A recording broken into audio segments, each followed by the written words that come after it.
It's a beautiful Sunday afternoon in Oakland, California, and welcome to Network Associates Coliseum. It's Game 4 in this American League Division Series between Derek Jeter and the three-time defending world champion Yankees against Jason Giambi and the young, hungry Oakland Athletics. And a pleasant good afternoon to you. Alongside Steve Lyons, I'm Tom Brenneman. Welcome to Playoff Baseball on Fox. Yesterday, facing elimination, Joe Torre made some lineup changes. Today, again, facing elimination, he's gone back to old reliable at 3 different spots. Yes, he did, and that starts with his starting pitcher. Orlando Hernandez is back on the mound, but he doesn't know which El Duque he's going to get. Is it going to be the regular season guy where he was 4-7, or does he get the postseason El Duque, 8-1, one of the most dominating pitchers in the postseason since he arrived on the scene? And plus, going back to the lineup, Paul O'Neill back in right field, Dave Justice, the lefties back in the lineup, trying to recapture some of that magic of the old championships past. In the first 3 games, the A's have thrown Mark Mulder. They've thrown Tim Hudson. And last night, Barry Zito.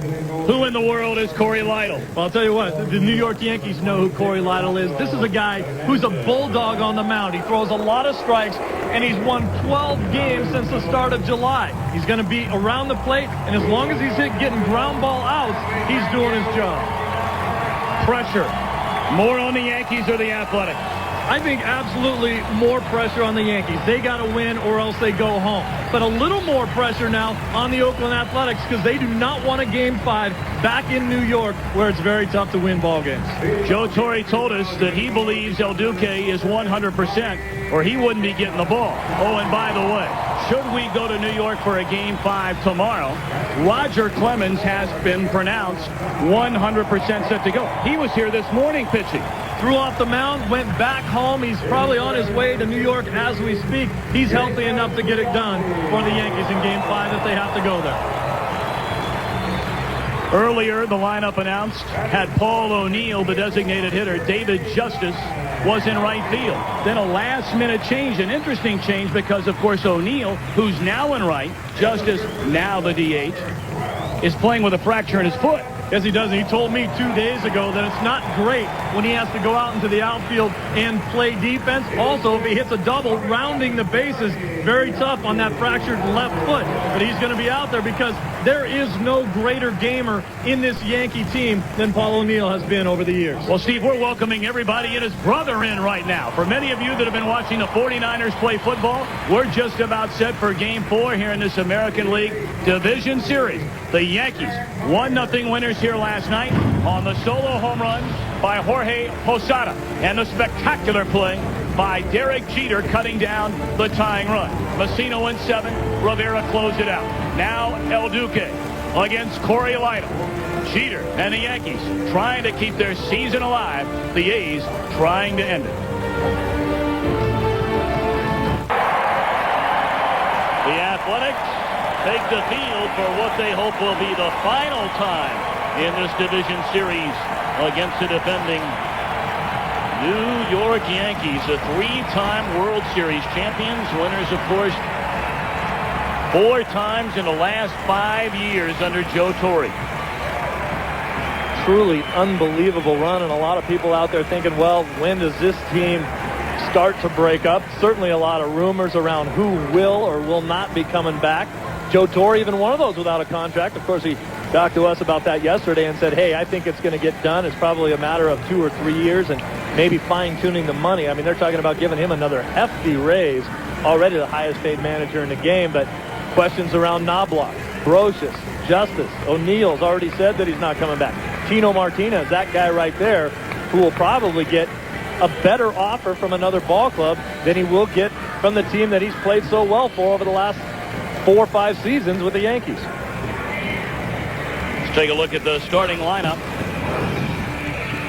Under manager Joe Torre in Game 4. Chuck Knobloch will lead off in left field. Derek Jeter moved back to the 2-hole at short. And David Justice, the designated hitter, 1 of 8 in the series. Bernie Williams in center. Tino Martinez at first. Jorge Posada with the home run, the only run in last night's game. Paul O'Neill in right is 0 for 8 in the series. Scott Brocious at third. And Alfonso Soriano, the second baseman. On the mound, 13-game winner Corey Lytle. Corey Lytle, an excellent pitcher in the daytime as well. Really gets it done when the sun's out. They love the tenacity of this guy. Doesn't look like a gamer out there, really. Kind of a mild-mannered guy. Doesn't show a lot of emotion, but he's around the plate. Throws a lot of ground balls. He's a very good athlete, and the hitter's got to be ready to go up there swinging the bat against him because he's going to be around the plate. No reason not to be aggressive against him, but that's what he loves too. He wants to conserve pitches, throw sinkers down, get ground balls, and get his team back to the plate. Lytle, a high school teammate of Jason Giambi at South Hills, California High School. It's been a long road for Corey Lytle to get here as a Game 4 starter in this American League Division Series. We'll chronicle his travels throughout the game. Knobloch to lead it off. 3 of 12 in the series with a run batted in. First pitch fastball, strike one, says home plate umpire Jerry Lane, and we are underway. How about a couple plays that Knobloch made in last night's ball game that a lot of people forgot about? Great play on a foul ball down the line, and then in a gapper that if it gets by him, a run scores. And there's a floater in the center field, and Knobloch with a base hit to open the Yankee first inning. And keep an eye on Knobloch. Joe Torre told us yesterday he plans on being very aggressive, and Knobloch with 38 steals. Well, this is the type of ball that Lytle's going to be looking for. Didn't quite get that in enough. He still jams Knobloch, but Knobloch, nice swing, puts the bat head through the strike zone. Ball gets in on him a little bit. It's just a little doinker into center field. But we've said it a million times that you can still get hits by getting jammed as long as you stick with your swing. Saw the numbers for Jeter in his career in the postseason. He went 0 for 3, was hit by a pitch in last night's win. But by going hitless, he snapped the personal 12-game postseason hitting streak. Nonetheless, Jeter 5 of 11 in the series.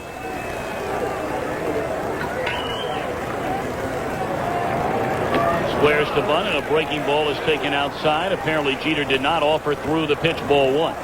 Hey, you talk about Jeter's offensive success and the 12-game hit streak and what he's done in the postseason period. You always talk offense.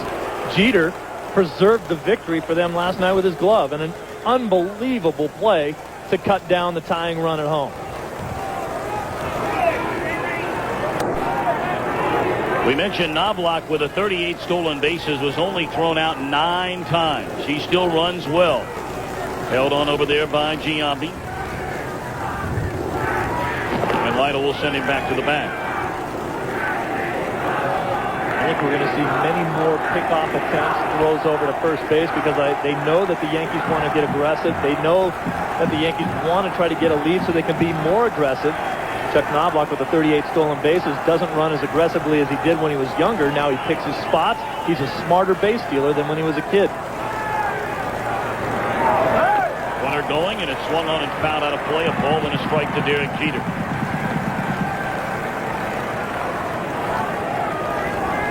For Lytle, this is his first career postseason start. 12 of his 13 wins this year came after July the 1st. 12-2, as Steve mentioned, with an outstanding 2.7 ERA. And over the final 15 outings, he only gave up 6 home runs. And the league, as you see, hit just 225.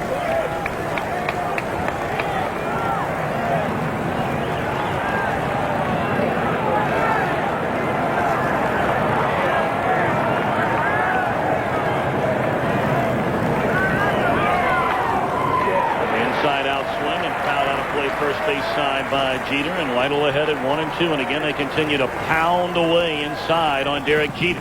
No question about it. That has been the book for the A's on Jeter. Watch how this ball is just running in on his hands. Jeter trying to get the ball to the opposite field. There he has that patented inside-out swing. Look at him pull his hands in and through the strike zone, dragging the bat head through. But Lytle with excellent location there, getting so far in on his hands that Jeter can't shoot the ball into right field. Good pitch to run on here.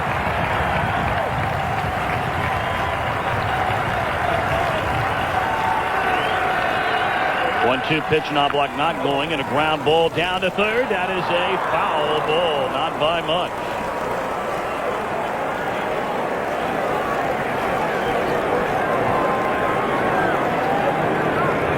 Boy, that ball took a funny little hop that I think actually made it go foul, and if it stayed fair, the hop was so strange for Chavez, he couldn't make the play. You see him stop there. He thought he was going to be able to backhand it, and then it took a little hop to his left. That's a fair ball. He can't get it.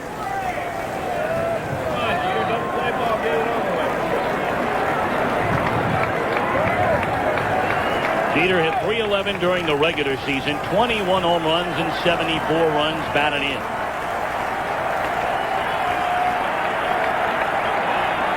Lotto wants to strike out. He generally goes to the split finger, which is a good pitch to run on.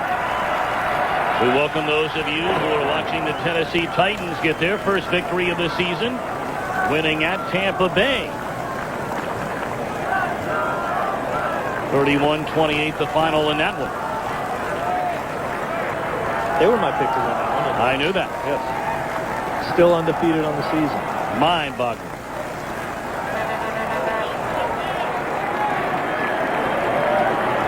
Knobloch with a leadoff single, still over at first.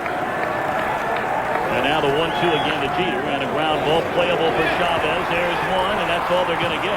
A couple of times, Chavez, as he has asked us to pronounce the name, has thrown to second, and you don't know if they'd have been able to double up Jeter, but a couple of throws well offline in this series. Yeah, he just drops down on this ball a little bit too much. He doesn't stay with the throw, and that rides it into the baseline there.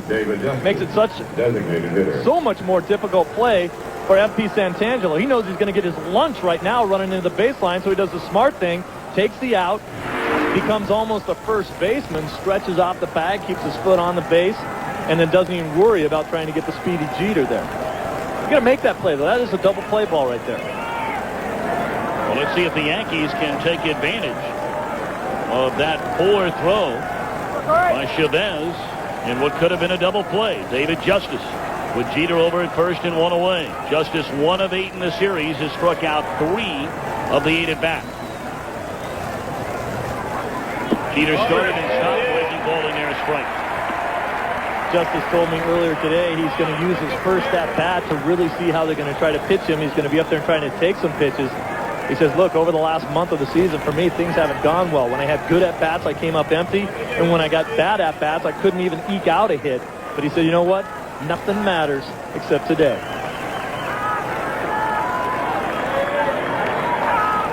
Jeter had 27 stolen bases in 30 attempts during the regular season. He's sent back to the bag on a throw over. Of course, Justice playing in his 96th postseason game here today. That's a major league record. Justice is also the all-time postseason leader in at-bats, RBIs, and walks. When you play for the Braves, the Indians, and the Yankees, you're going to play in a lot of postseason games. Yes, you are.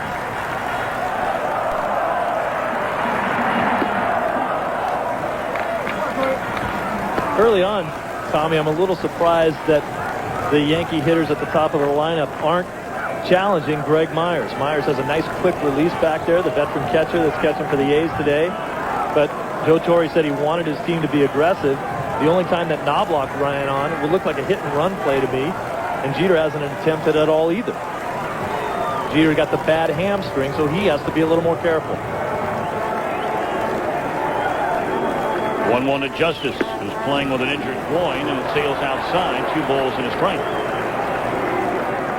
New York Yankees were second in the American League in stolen bases. They kind of pride themselves on being a very aggressive team when there's either a tie score or they're ahead. They back off a little bit when they're behind, as you should. A little surprised that Knobloch didn't try to steal a base when he was out there. The Yankees second only in stolen bases in the American League to Seattle. 2-1 pitch, runner goes, and a check swing, and it's fouled out of play. It looked like Jeter had a pretty good jump.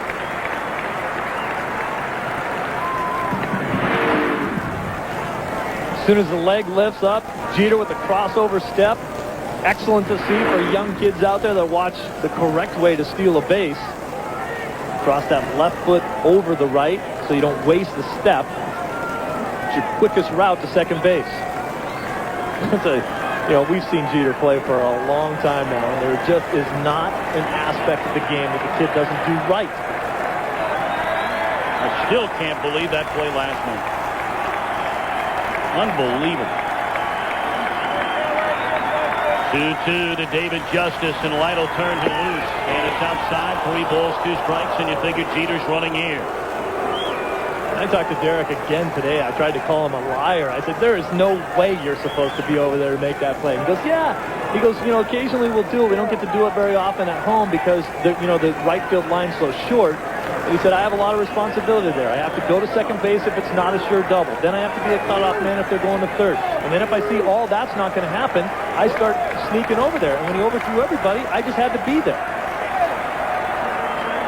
3-2, Jeter goes, and it's popped up. Playable behind the second base bag. F.P. Santangelo is there. 2 gone in the inning. Take a look at the Athletics defensively. A couple of changes from last night. Same outfield, Long, Damon, and Dye, left, center, and right. The same left side of Chavez and Tejada. But Santangelo getting his 17th start of the year at second base. Giambi at first. Lytle on the mound. And we told you, Greg Myers getting his first start of the series behind the plate.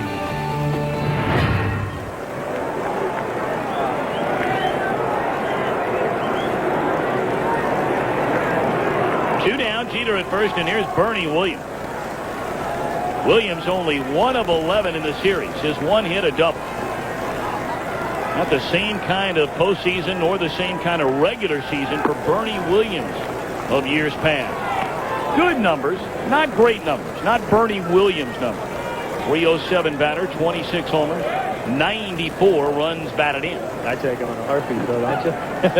Bernie usually expects more out of himself, and certainly the Yankee organization expects him to have a Bernie-type season every season.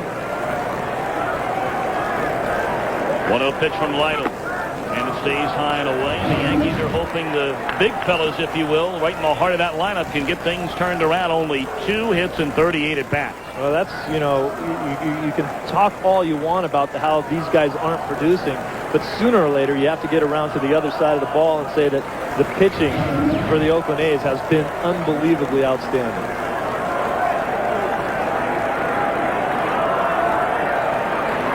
Justice now 1 of 9 in the series after the pop-up to second a moment ago. 2-0 to Williams. Look out here. Into the fastball just off the inside corner. 3-0. If you're trying to get a feel on how Corey Lytle is throwing the ball so far, he gave up a jam shot hit to Knobloch on a pretty good pitch. He got Jeter to bounce into what could have been a double play ball. And then he got Justice on another jam shot ball. He could be out of this inning. He's not. Cannot give the Yankees extra outs. 3-0 on the way. And it's taking a strike on the outside corner. And that's why so many times people will only look at an error and say, well, there's what cost you. If he gives up a home run right here, it's 2 earned runs. And as you mentioned, he should have been out of the inning. That was a double play ball. Yeah, no question about it. I mean, Jeter runs well, but that was a one-hop smash to the third baseman. You turn that over. You're expecting to turn that over. Lytle so far, though, has thrown the ball pretty much where he wants to. 3-1, Jeter going, and it's taken strike 2. Throw to second base. Jeter is out at second base. So Myers tested by Jeter on a 3-1 pitch. You wonder if somebody missed a sign right there. Throw right on the money, and the inning is over. Art Howe's Oakland A's won 102 games during the regular season. Good enough to get them in the playoffs as the wild card. And let's take a look at their starting lineup against Del Duque. Johnny Damon in center. Miguel Tejada, the shortstop. Jason Giambi is at first. Jermaine Dye in right. Terrence Long moved up to the 5 spot in left. And Jeremy Giambi, the designated hitter. Eric Chavez dropped to the number 7 spot. Greg Myers catching. F.P. Santangelo at second. Orlando Hernandez, an injury-plagued 2001 campaign. I'll tell you what, this guy is not the same pitcher that we've seen. You look at the numbers, 4 and 7 on the season. Let's get a scouting report on him. He has got to get inside on the left-handed hitters. Lefties hit 278 against him. His success because of that is going to depend on the changeup. Get inside on the lefties and then change speeds with them. And will the real El Duque please stand up? Because that's certainly what the Yankees need to see. The 8-1 career postseason El Duque. Well, Hernandez's problem started in spring training when he had soreness in his elbow. Then he had his big toe operated on, missed 2.5 months, nearly 3 months of the season. Lost 8 in a row, did not win for the first time until the first day of September. His final outing of the year after complaining of a tired arm came in relief. He got a win. As that one's inside to Damon, he checked his swing, and Steve Ripley on the appeal said he didn't go around. But he threw well enough in relief against Tampa Bay the final day of the season that Joe Torre felt he was ready to go.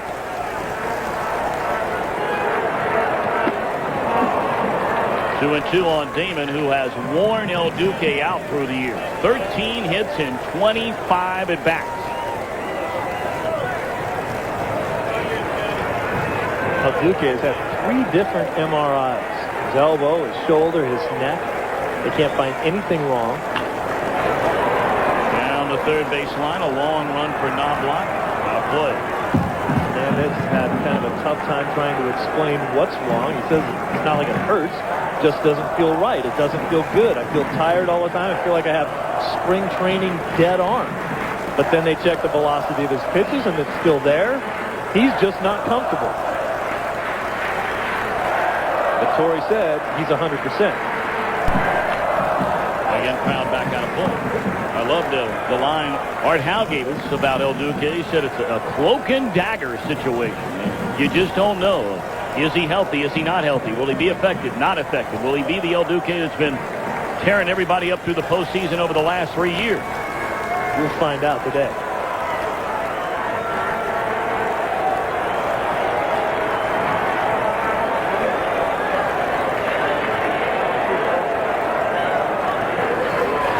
Two to Damon. Liner over the head of Derek Jeter into left center field. Knobloch over to cut it off.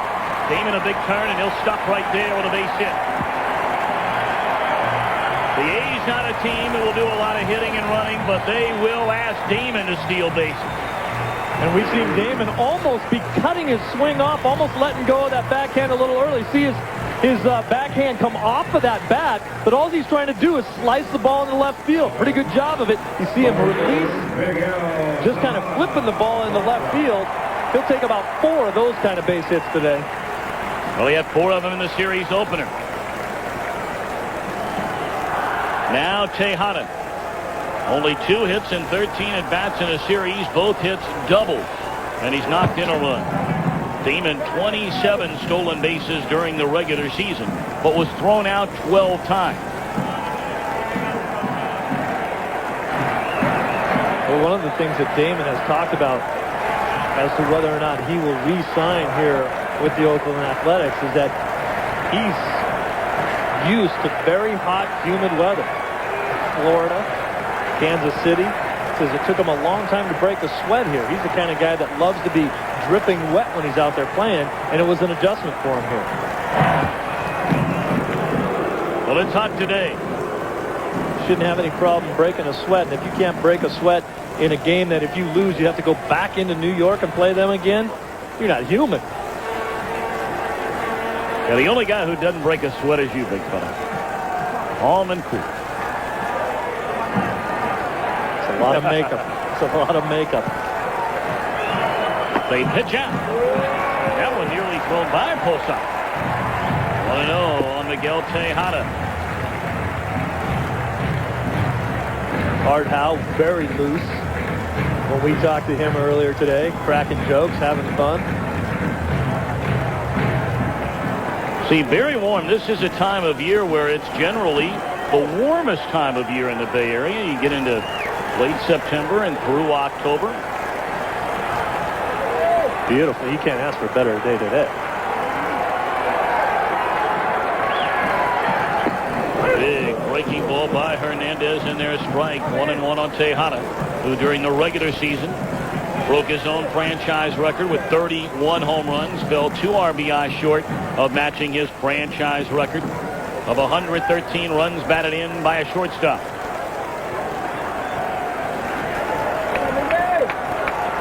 Left side of that infield for the A's threw up some pretty big numbers, more than 60 home runs between the shortstop and the third baseman.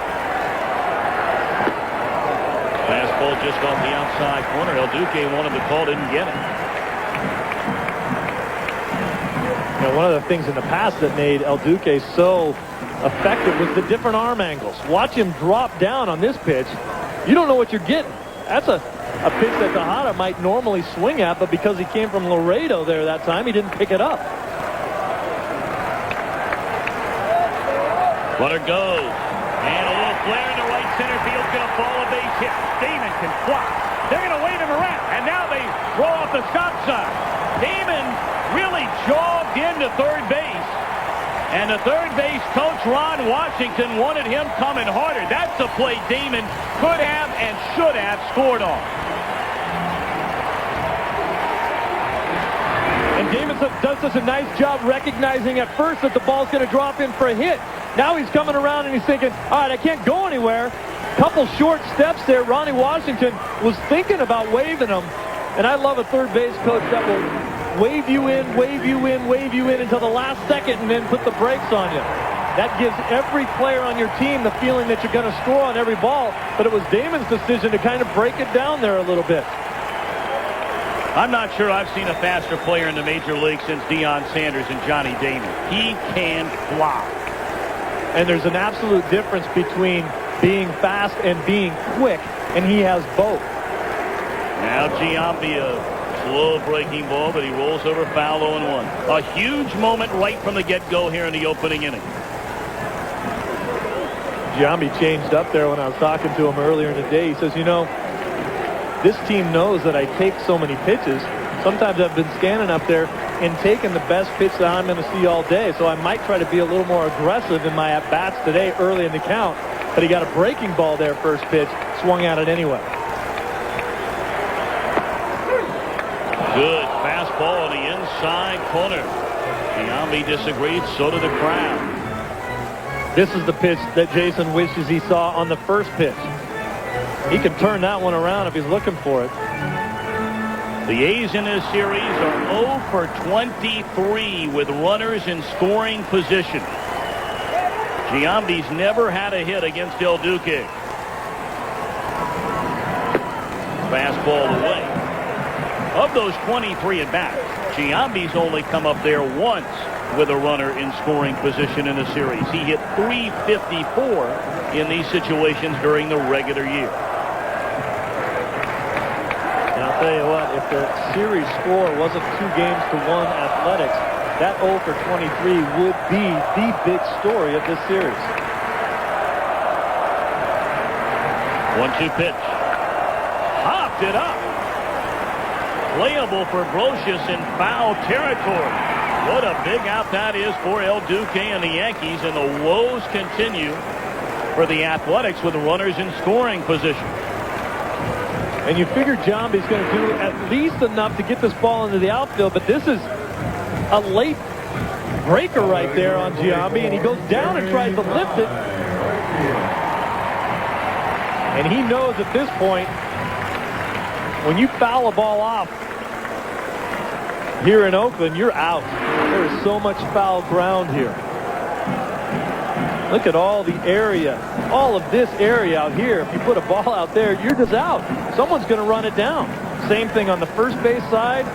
Tons of room behind the catcher. A lot of hitters don't like that. You get a little piece of a ball and foul it off, you want to be able to stay alive. Now Jermaine Dye, a .282 hitter during the regular season, 26 home runs, 106 batted in. He takes high, ball 1. Dye 3 of 11 in the series, has a pair of doubles, has walked twice. Dye was a member of that Atlanta Braves team back in 1996 that took a 2-0 lead over the Yankees in Yankee Stadium in the World Series, only to watch the Yanks go to Atlanta, win 3 straight, and finish them off in the Bronx. If there's anybody on this Oakland team that knows if you have them down, you better put them down, it's Jermaine Dye. You got that right. He's been so impressive in this series. Just you watch his at-bats, and for a big guy who you would think would have the tendency to try to pull everything to left field, he pulled it into the gap last night in right center field, and you get the idea that that's the way he thinks. Stay inside the ball and hit the ball over the second baseman's head. That one almost hitter. Guy, of course, began the year with Kansas City and then came over in that three-way trade also involving Colorado. Same number of home runs, but 59 runs batted in 61 games as an Oakland Athletic.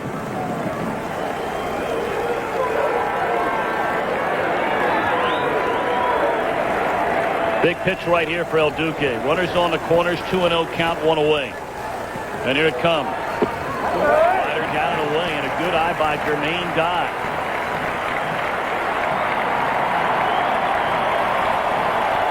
The way the Yankees have swung the bats in this series,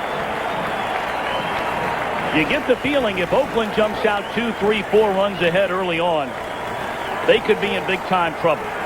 Especially if Vladdo continues to throw ground balls.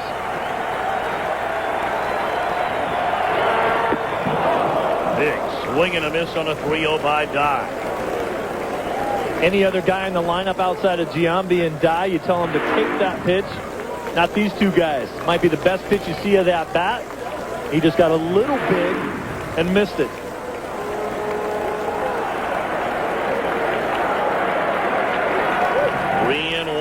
To Jermaine Dye, and El Duque delivers. Hobbs it up. This will not get the run in. Jeter shading his eyes from the sun. 2 away in the inning. And the A's now 0 for 25 with runners in scoring position in the series. 3-1 pitch, you got to get a better pitch to swing. This ball's tailing in on the hands of Dye. You see the way he swung at that ball, tried to bring his hands in and try to keep the ball fair, and popped it straight up.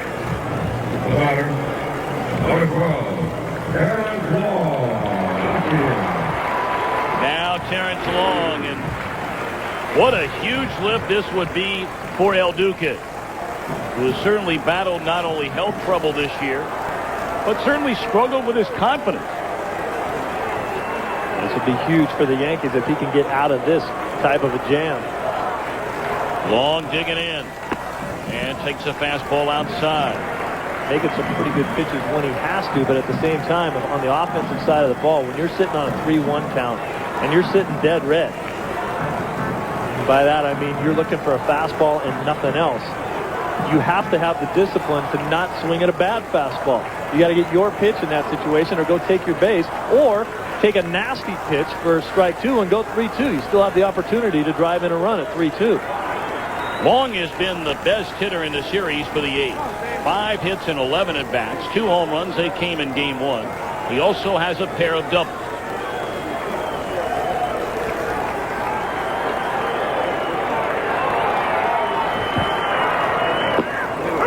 Breaking ball to the inside corner, knee high to even the count of a ball and a strike.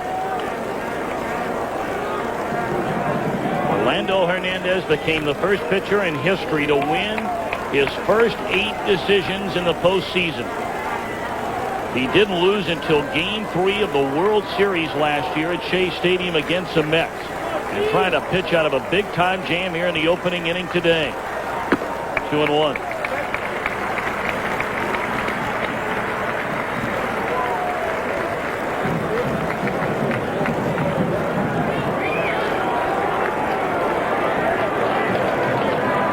Damon began the inning with a single to left center field. They played hit and run, and Tejada moved him to third with a little flare into short right center.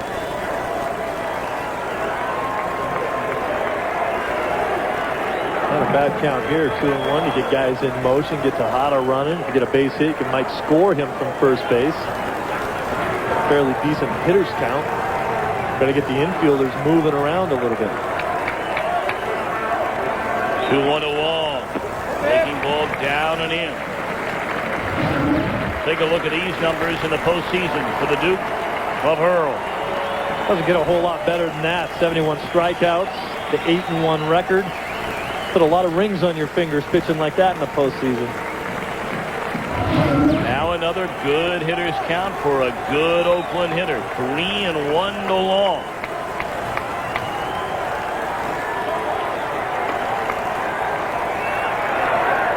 Ball 4, and they're loaded for Jeremy Giambi. He didn't want any of them. No. Didn't care if he walked long in this situation.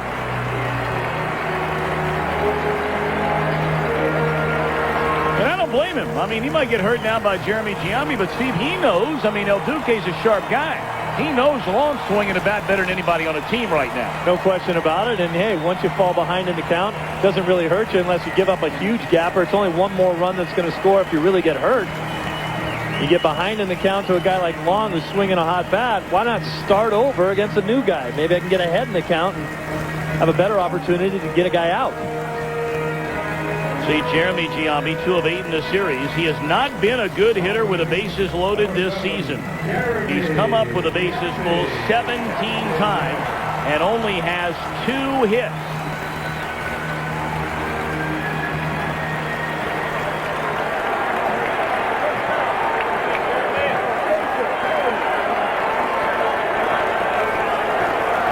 Right, I think if you're any left-handed hitter here against Hernandez, the pitch you got to be looking for is a fastball on the inner half of the plate and be ready for that pitch. Starts him with a fastball in the outside corner strike. That looked like a cross-up there between Posada and Hernandez. Yes, it was. And Posada's going to come out and talk to him. Posada looks like he's looking for a fastball. You see him reach out, and then he's got to reach back down to get the breaking ball. That's not the pitch he wanted. Can't believe they called that a strike. Normally, when you get crossed up like that, if you look bad behind the plate, you're not going to get it. Posada looked bad not because of anything he did on his own fault, but because he was looking for a different pitch. And that's the thing there, if you know, especially early in the count, if you're looking for that fastball in the inner half of the plate, quoting a player's term, you got to spit on everything else. That was the first time, of course, that a runner has been at second base when they've had to change up the signs to El Duque the entire inning. He hadn't had to worry about anybody out there trying to steal him at second base. They're loaded for Jeremy Giambi, 2 down here in the bottom half of the first inning.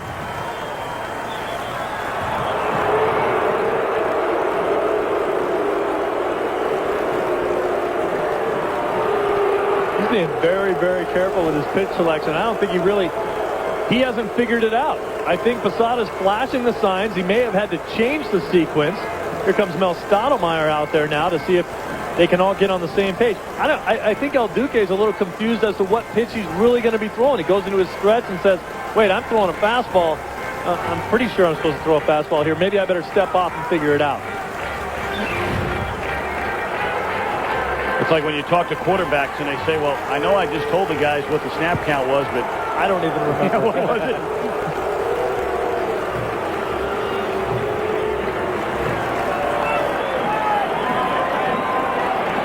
All right, the meeting over on the mound. The bases are loaded here in the A's opening inning. Damon, Tejada, and Long aboard. Jeremy Giambi, the batter. 0-1 the count. 1-1 off speed pitch along the way.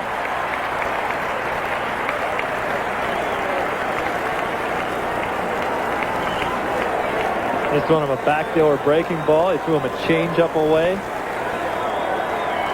I tell you, I still think my best opportunity as a hitter right there, still look for a fastball in from Orlando. There it was. And it's called a strike. Well, very early on, Jerry Lane with left-handed batters up there calling that inside fastball. And if he's missing it all, which that one looked like it caught the corner, he's not missing by much, and he's putting it where he wants to. But did a pretty good job of setting Giambi up, throwing balls away, and then he came right in there, and you're not looking for it. 2-2. Now, if you're Giambi, don't you figure this is the pitch he's got to make something happen rather than running the count full? He doesn't want to go 3-2. He doesn't want all the runners out there in motion.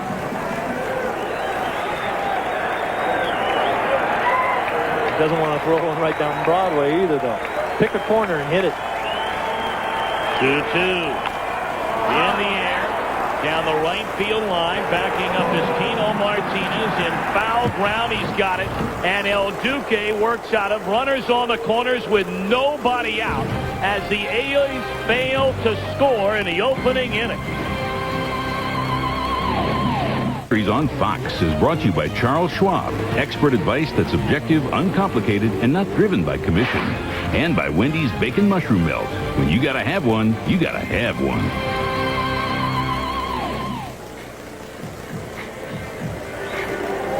Crowd in a state of disbelief. The Yankees right-hander El Duque was able to wiggle off the hook. Oakland with runners at first and third, nobody out, failing to score. But when you face the kind of pitching that these two teams have so far, you know, through the first 4 games, 3+ games of this series, you figure the offense is going to suffer, and that it has for both clubs. Yeah, no question for the Athletics. You look at the numbers and their production during the regular season, and right now, look at the 2.3 runs per game and the 0 for 26. Oh, that's ugly with men in scoring position. You got to do a better job than that. They have the heart of their order coming up. Last time they didn't swing at particularly good pitches, and you know, I'm hesitant to give pitchers credit because I wasn't one and I couldn't hit them. But at the same time, come on, you got to drive in a run. You bring the heart of your order up there with guys on first and third and nobody out. You have to score a run at least. Well, Corey Lytle now facing Bernie Williams. Williams was at the plate, and Derek Jeter was thrown out trying to steal second base, ending the opening inning. 1-1 to Bernie Williams. He'll be followed by Tino Martinez and then Jorge Posada. Seattle is tied Cleveland, and the Mariners batting in the 7th inning, a 1-1 game. Freddie Garcia against Bartolo Colon. The Mariners, after winning 116 games during the regular year, trying to send it back to Safeco Field for Game 5 tomorrow.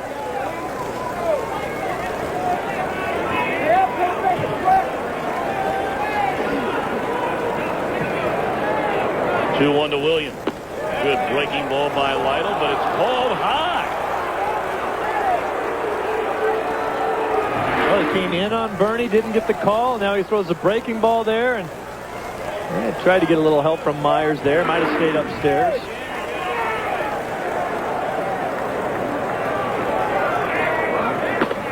Ball 4 to Bernie Williams. I think Lytle's a little upset, and I don't blame him with Jerry Lane. El Duque was given a couple of calls there in the bottom of the first that were borderline pitches at best. Lytle throws 2 of them in this at bat to Williams and doesn't get either one. I think that last pitch was a little sign of frustration. Just kind of winged it up there. Ball tailed way out of the strike zone. I want to put Bernie Williams on the base. Here's Lytle saying, you know what? Geez, give me a little help here. Just kind of winged that one. Got a lot of movement away and up and out of the strike zone. And says, I got to start over to the next guy. Now Tino Martinez, 2 hits in 10 at-bats, has a home run, 2 batted in. That came in the 8th inning in Game 1. Strike 1 on the inside corner, so Lytle got that call. Takes some guts to throw that pitch in there, knowing that it's going to tail back a little bit to a left-handed hitter with a guy on first base. Huge hole over there in between first and second, and you're coming right into Tino's power stroke. He might try to go away now, throw that same pitch on the outer half of the plate and try to get Tino to roll over on one so they can get the double play. 0-1 to Martinez, and he comes back in. And Tino cheating a little bit. He pulled out and tried to rip it down the line and came up empty.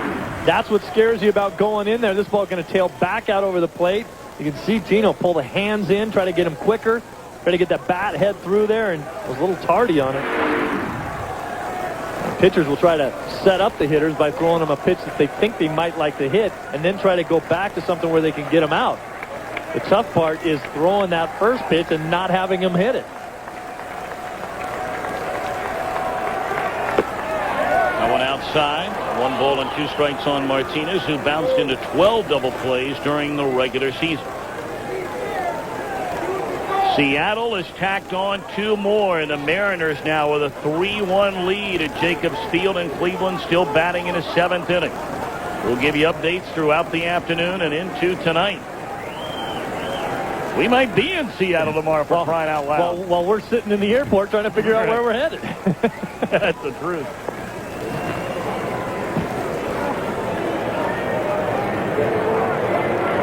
chasing a game. We went to 4 cities in one day 2 years ago and never found a game.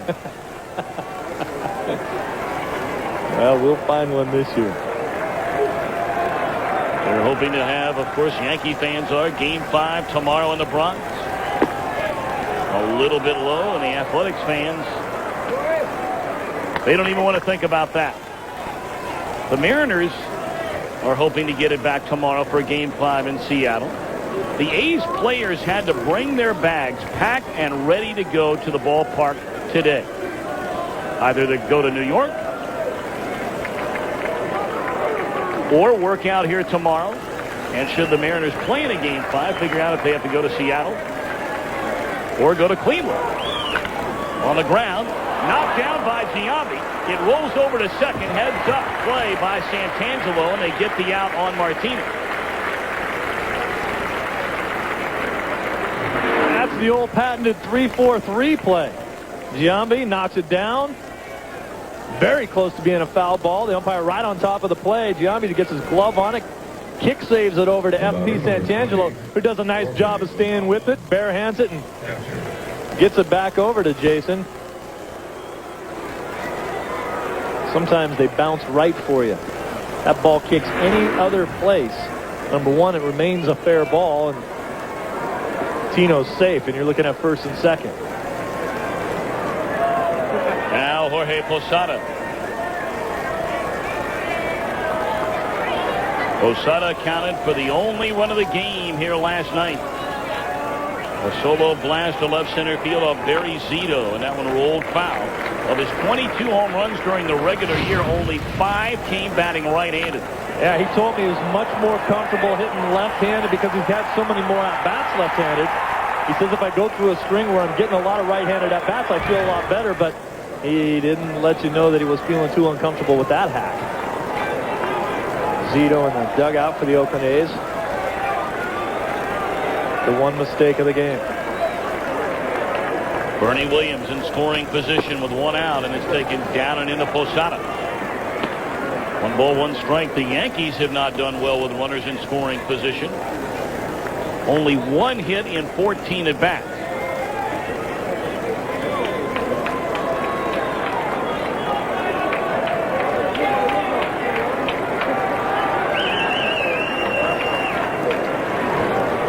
Two and 1. Showed you what the A's have done or not done. The same with the Yankees. Nearly 100-point differential and on-base percentage. Over 100 points, 101. Look at the runs per game there. Really knocked off. You're used to scoring 5 a day, and then you come out with a buck-and-a-half. 2-1 to Posada. Breaking ball down and in, and it's 3 balls and a strike. Lotto's really struggling right now with the command of his breaking pitches. He's got a curveball and a split finger. He usually throws the split if he's got a chance to really get a strikeout or if he really needs someone to bounce into a double play ball. He's got pretty good command of that sinker, running it in and out. Right now, if you're one of the Yankee hitters, you try to sit on that sinker knowing that he can't throw anything else for a strike, or at least at this point, he's really got to try to find that release point. 3-1 to Posada, and the breaking ball is high, and again he can't find that release point, and it's ball 4. Only the second walk, already the second walk I should say, by Lytle, who's known for having very good control. Let's go quickly to Jeannie Zelasco. Hi, Jeannie. Hi, Tom. At Cleveland, it is do or die for Seattle, and Ichiro is in the do mode. Top 7, the club's tied up. Ichiro singled in the go-ahead run. Seattle with a 2-1 lead. Of course, the big game tonight at Arizona. Don't forget, Kurt Schilling versus Matt Morris. A trip to the NLCS on the line, Tom. All right, Jeannie, thank you very much. Here, no score with the Yankees batting in the top half of the second inning. A pair of walks issued by Lytle. 2 on, 1 out for Paul O'Neill. O'Neill 0 for 8 in the series. Did not play here yesterday.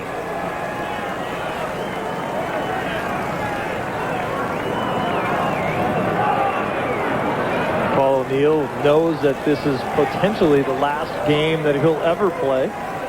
Talked very much about retiring this season. said, you know, that was kind of a great line. He said, I'm just so tired of waking up every morning and wondering what won't be working today. O'Neill hit .267 during the season, 21 homers, 70 batted in, ball one low and in. O'Neill, 38 years old, a native of Columbus, Ohio. And certainly his name littered all over the Yankee record books, despite the fact that he has only been a Yankee for 9 years. You may remember he started his career in Cincinnati, where he makes his year-round home even to this day. O'Neill won a World Series ring with the Reds back in 1990. Lou Piniella got very frustrated with O'Neill, who was not nearly the hitter for the Reds that he has become with the Yankees. He said one of the reasons was because in Cincinnati they wanted him to pull the ball all the time and try to take advantage of the right field wall in Cincinnati. And once he got to the Yankees, they said go ahead and hit the ball into that huge left center field gap in Yankee Stadium. It made him a better hitter. Started hitting the ball the other way a lot more, started staying back on pitches, and then when mistakes were made, he'd get out in front of it and hook it down the right field line and hit home runs in Yankee Stadium. Never been a huge home run numbers guy, but hits enough of them. Usually drives in right around 100 runs. On the ground, back up through the middle, and under the glove of Santangelo in the center field. Williams will score. On the third goes Posada. So the A's playing very sloppy defense here early in the game. They missed a double play ball in the first. That should have been a double play ball here in the second. Got to at least get an out here. This is a play where Santangelo tries to make it so that he can catch the ball and get a throw off to start a double play, where maybe think about getting a little closer to this ball, backhanding it, and making sure of one out. You see him reaching, he wants to be able to reach and then get it and make a throw rather than making sure that he gets close enough to that ball to at least get it out. Take another half step and get closer to that ball so your backhand is much closer to your body when you catch it. An error charge to Santangelo. 1-0 Yankees here in the second inning. Runners on the corners, and now it's Brocious.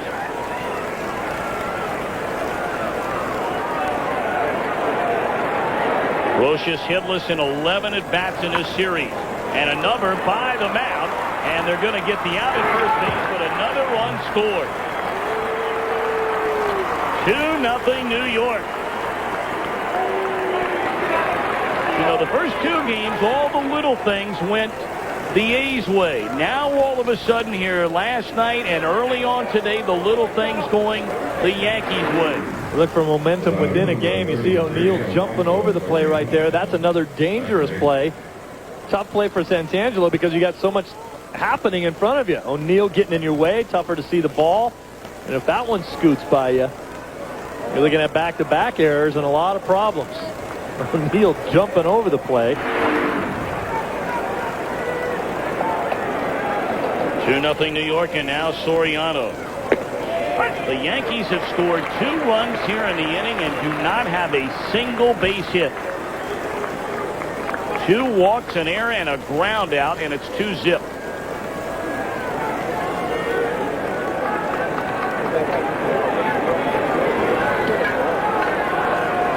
Go for it. 0-1 to Soriano. And a fastball to knees on the inside corner makes it 0-2. Soriano, 2 hits and 11 at-bats in the series. Used to be the Yankees would try to make a baseball game 7 innings long. Get a lead after 7. Bring in Ramirez and Rivera and kiss it goodbye because you know it was done. This game, both teams are looking for 5 innings because you're going to start to see the shadows that were so difficult to hit in yesterday's ball game after about the 5th or 6th inning. The Yankees are really trying to get 5 innings out of El Duque. They can go to Mark Wohlers. You're going to see Stanton in this game because it's a predominantly left-handed hitting lineup for the A's right now. Stanton, one of the best relievers out of their pen all season long. They want to get him in there. Mario Mendoza also. Ramiro Mendoza. 1-2 the count, and a one-hopper at the shortstop Tejada. And the inning is over.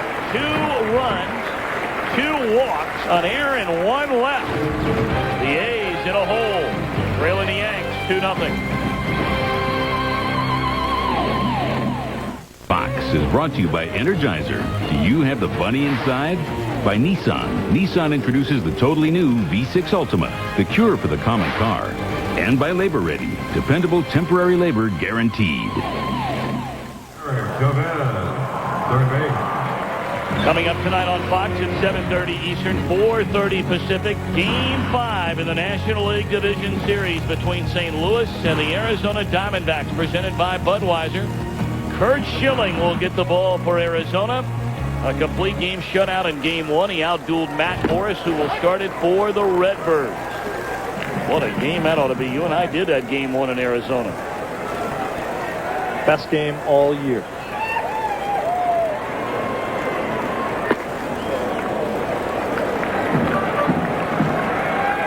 Eric Chavez leading off the A's second inning.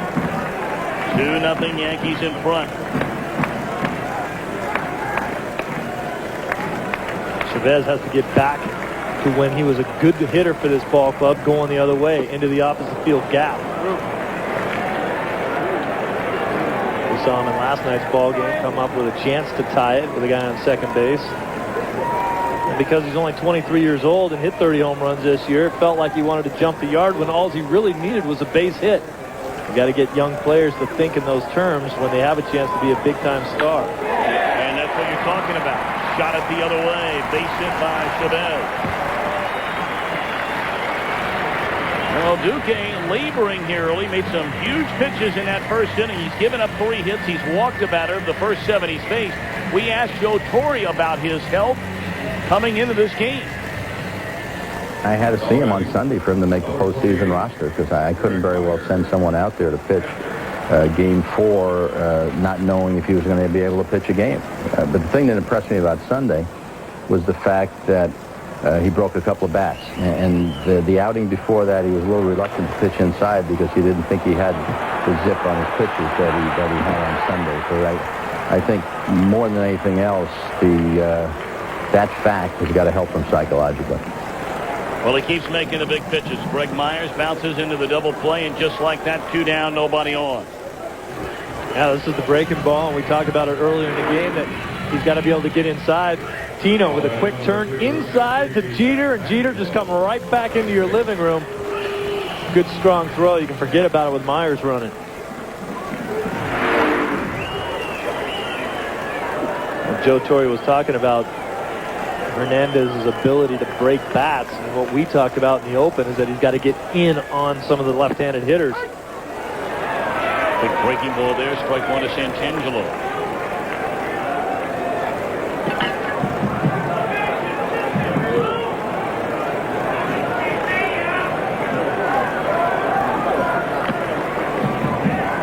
We talk about it, just a huge turn of events. And there's a long way to go. We're only in the second inning. But the A's had runners on the corners in the first against El Duque with nobody out. Jason Giambi popped up to third. Jermaine Dye popped up to short. Long drew a walk, and Jeremy Giambi fouled out to Martinez to end the inning, and Santangelo hit with a pitch. And he does plenty of that. We talked about that before the game, too, with Art Howe, too. We were all saying, hey, Santangelo's a gamer. He likes to get in there and get dirty. He'll take one for the team. And Art Howe said, yeah, and he better take one for the team, too, and started laughing. He said, if he gets in there, he better take one for the team. And there he did it right there. That's the kind of player that Santangelo is. He's kind of a scrappy guy. He'll get in there. He'll take a walk. Runs well.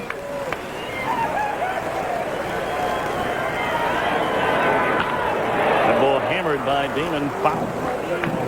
Art Howe said, F.P. Santangelo is my Louis Soho. The Yankees, the good luck charm. Santangelo, when he's in the lineup, the Athletics are 18-2. But, of course, Santangelo, the early misplay here in the top of the second inning. Opening the door to a pair of runs. Snap throw down to first. And a very nice play blocking that throw in the dirt by Posada. Martinez able to make sure he had it covered up.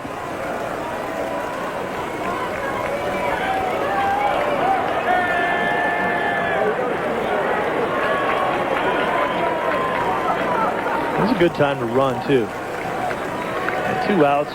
You get thrown out, you still have your leadoff hitter leading off the next inning.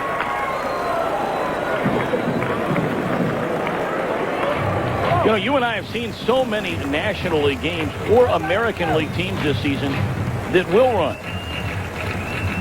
I mean, outside of Johnny Damon, and Art Howe's not bashful about it. They want nothing to do with the running game. I mean, nothing to do with it. He said, we have too many guys in this lineup that swing the kind of our philosophy around here, he told him. That one in the air to left field. Knobloch coming on, and that'll end the inning. One hit, one left. End of 2-0 Yankees. 2-0 Yankees lead it. In Game 4 of this American League Division Series, we head for the third inning on a beautiful Sunday afternoon. And Steve, getting back to what we were talking about when the second inning came to an end. You know, I think we're so programmed to seeing a number of teams in the National League especially, but the Yankees would be a perfect example. I mean, they're a National League-like team. They run a lot. They play small ball. I mean, Art Howe was looking at us like we were nuts when we were asking him earlier today, you know, did you think about maybe trying to play small ball for a run? He said, well, we haven't done it all year. We don't do it. And you know, there's a lot more teams getting back to the running game, too. I mean, stealing bases went out of vogue for about 5 or 6 years when people started hitting everything out of the ballpark. Even second baseman going deep 30 times, hitting balls out of the park the other way. If you look at the teams this year that are successful, a lot of them have gone back to having guys that can run. Guys that have started to turn around their teams from where they were in the past. And one team that jumps to mind is the Philadelphia Phillies, who were terrible before. This year they had about 3 or 4 guys that stole more than 20 bases, almost jumped into the playoffs. A lot of examples like that of guys that are starting to run more. But the A's philosophy is, we are going to make you work for every one of your outs. We're not going to run into an out. We're going to make you throw more pitches. We're very patient at the plate, but when we do get a pitch to hit, we're going to hit the ball into the gaps, and we're not going to run ourselves out of innings.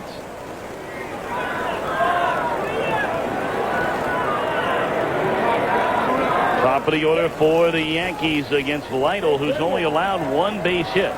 He's walked 2, and both guys he walked scored about an inning ago. Good change up there. 1-2 the count on Knobloch, who will be followed by Jeter and Justice. Good sign for Lytle to find the feel of the breaking pitches again. Grounded. Fair down to third base line. Chavez can't get it out of his glove. He finally does so, and in time on the pick at third by Giambi. Oh, and Knobloch running once. Chavez cocked once and couldn't fire. You figured no chance. Yeah, but he's got a good, strong arm. He reached in for it. Look at his gun, and then Giambi picking and grinning down at first. Giambi doesn't get a lot of credit for the job that he does down there. Well, that is a strong, strong throw off the wrong foot, going away from the play. That ball right on the line. Watch. Chavez falling away from the play now, into his own dugout almost, and still has enough guts on that ball to get it all the way to Giambi and get Knobloch, who can fly. Knobloch retired. Now it's Jeter, who bounced into a fielder's choice, was thrown out trying to steal second base back in the opening inning.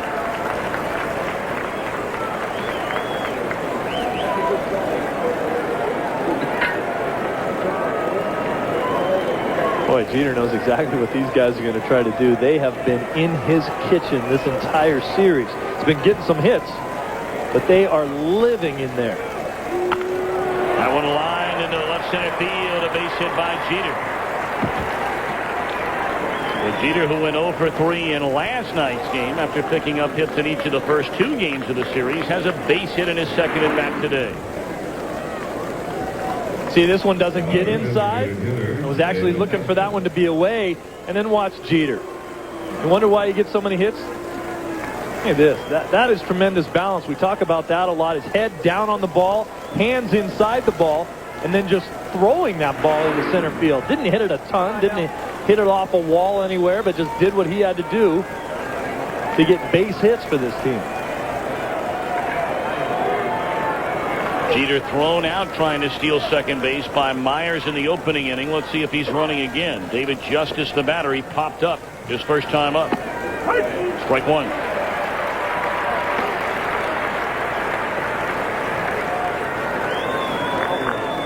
I'll tell you what, in the postseason, as you had mentioned, Tommy, David Justice seems to be in the postseason every year. I have never seen anyone get pitched tougher than David Justice does. They paint him like there's no tomorrow. Plus, he always sees tough lefties, and he swings the bat pretty good against lefties, but they put balls on the corner to him all day long. Roger.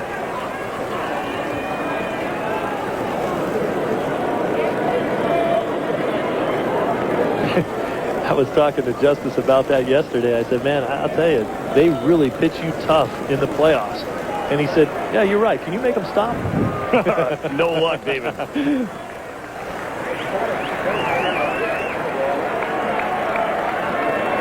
Jeter short lead over there, held on by Giambi. And the 1-1.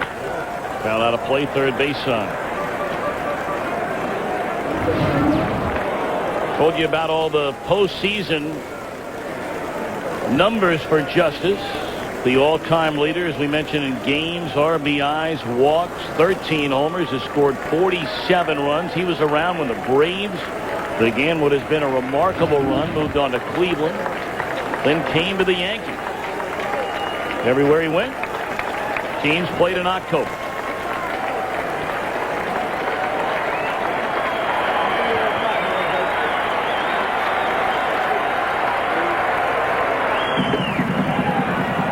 Tries the inside edge again and missed. 2-2.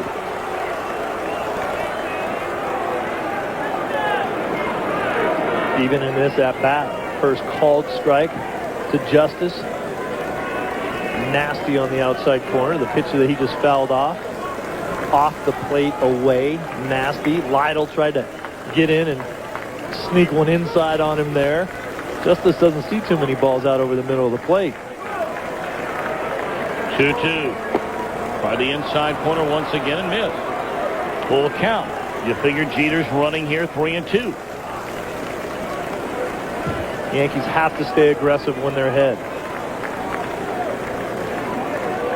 Last time when Jeter got thrown out when Williams was up, Jeter actually looked in as he was running, maybe expecting Bernie to swing the bat. He didn't and was easily thrown out. Not easily thrown out, but thrown out at second base. It looked like Jeter was looking for something to go on during that at-bat.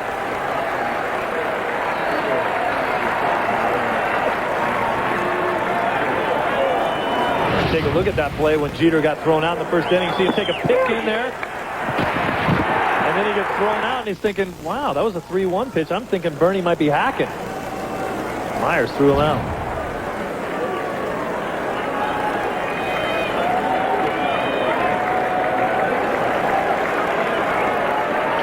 3-2 to David Justice. Lytle the pause, a check of Jeter, who's going, and ruled foul.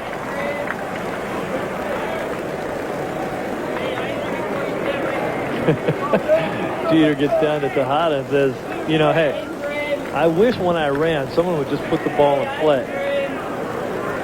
Jeter's what, like 25 now? He's getting old. I don't want to have to run all the way down here and run all the way back to first base. Man, this has been a long season. I'm in the playoffs every year. I've played an extra entire season at my age.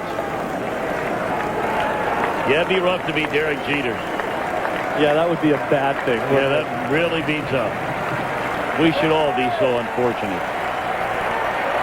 See you later, DJ. 3-2. Swing, a foul tip in, and then out of the mid of Myers, so we'll do it again. Hard to believe the years have gone by. Jeter's actually now 27 years old. Oh, I missed a couple years. Look at Myers there as you can see him starting to come out as Jeter takes off. This is one of the things that Myers is doing a pretty good job with Hernandez, trying to teach him to anticipate guys running a little bit better and coming out of that crouch to try to make the throw. You can't just sit back when a guy's running and expect to throw the guy out. You have to anticipate through the ball a little bit as a catcher. Come up out of the crouch, catch the ball, and be throwing. And your feet moving back there. Good footwork is what throws guys out as a catcher.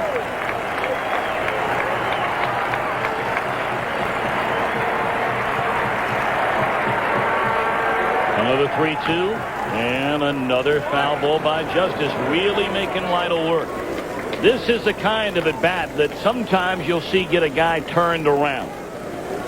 A guy who's struggling, is really having a hard time even getting deep into a count in any at-bat. And now all of a sudden Justice is running full and fouled off 3 pitches. Not hitting him hard, but he's hanging around. Because of that last inning, Lytle up to 54 pitches now. The workhorse, but you don't want him at that many pitches in the 3rd inning with just 1 out. Will be the 9th pitch in this at-bat. Talk about him being around the plate, throwing a lot of strikes. He wants you swinging the bat, but he wants you putting the ball in play too. And Justice draws the walk. Let's send it back to our studios in Los Angeles. Hi, Jeannie. Hi, Tom. Caught Percy in Cleveland. The count is 1-2 on Ellis Burks. Burks tries to check his swing. And look, the catcher misses the ball. So Burks goes to first. Meantime, here comes Lou Piniella saying, hey, wait a second. The ball hit the bat. That argument would fail. Setting up this. Travis Fryman up. Fielder's choice scores Juan Gonzalez. 3-2 Seattle. At that point, the top 8, Tom.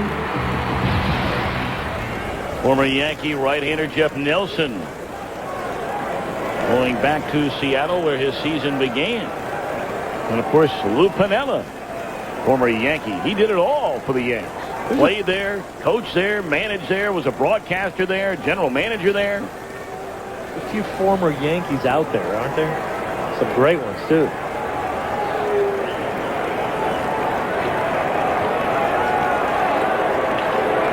All right, 2-1, only 1 out here in the Yankee 3rd, and the batter Bernie Williams. He walked and scored in the 2nd. Eric Kilgis already getting loose in the Oakland bullpen. The pitch is piling up, as we mentioned, for Lytle, who only averages 2 walks per 9 innings. He's walked 3 in 2 1/3 innings today. And a liner into left center field on the run. Damon, it sails over his head of the wall. Here comes Jeter, Justice right behind him. Both will score on a double by Bernie Williams. And you got to wonder if some of the pressure is maybe under the skin of the Athletics. This is one of their sloppier games in a long time. Well, give some credit. Watch, Bernie talked about being able to sit on a breaking ball. He needs to sit down when the ball breaks. Look at his knees. Look at him just all over this ball. And this ball is hit like a bullet. I didn't think that ball was going to go that far over Johnny Damon's head, and I don't think Damon did either. He didn't really get a bad jump or go the wrong way on it, but that ball just exploded on him. I don't think anyone thought that ball was hit as hard as it was.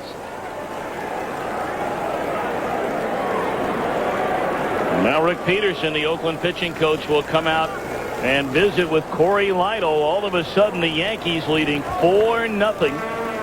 A 2-run double by Bernie Williams, his first 2 RBIs in the series. Let's watch this again, Tommy. As Bernie told us yesterday that when he sees a breaking ball and the ball elevates, he needs to sit as a hitter. Watch him get to that point and sit down and then explode through the ball. If he starts coming up and standing up on that ball, the trajectory of the breaking ball is coming down through the strike zone. He's coming up over the top of it. He said, my greatest ability as a hitter is to try to be able to recognize the difference in the pitch. And a curveball will always elevate out of a pitcher's hands. Tino Martinez bounced out his first time up. Williams leads at second, only 1 out. The Yanks trying to add to a 4-0 lead, and there's ball 1 inside.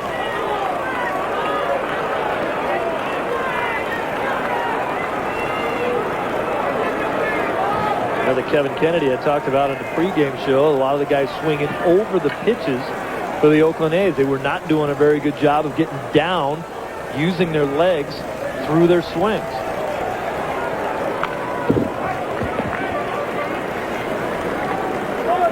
The Yankees have scored as many runs into the 3rd inning here today as they have scored in the entire series.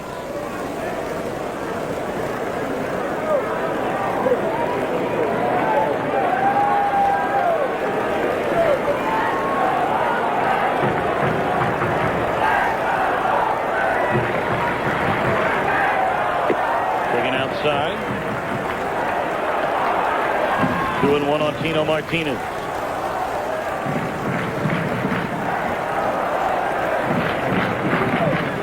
Mike Messina. El Duque. Messina gets a excellent outing in yesterday's ballgame. 2-2 on Tino Martinez.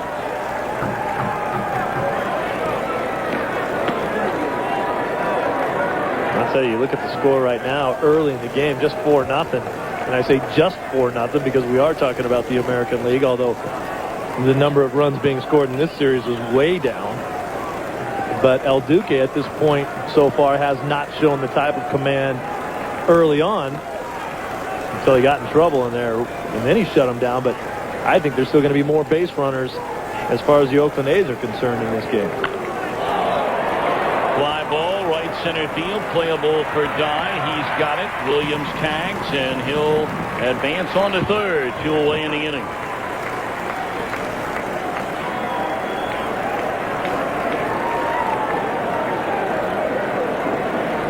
You know, Bernie Williams playing the classical guitar as he does.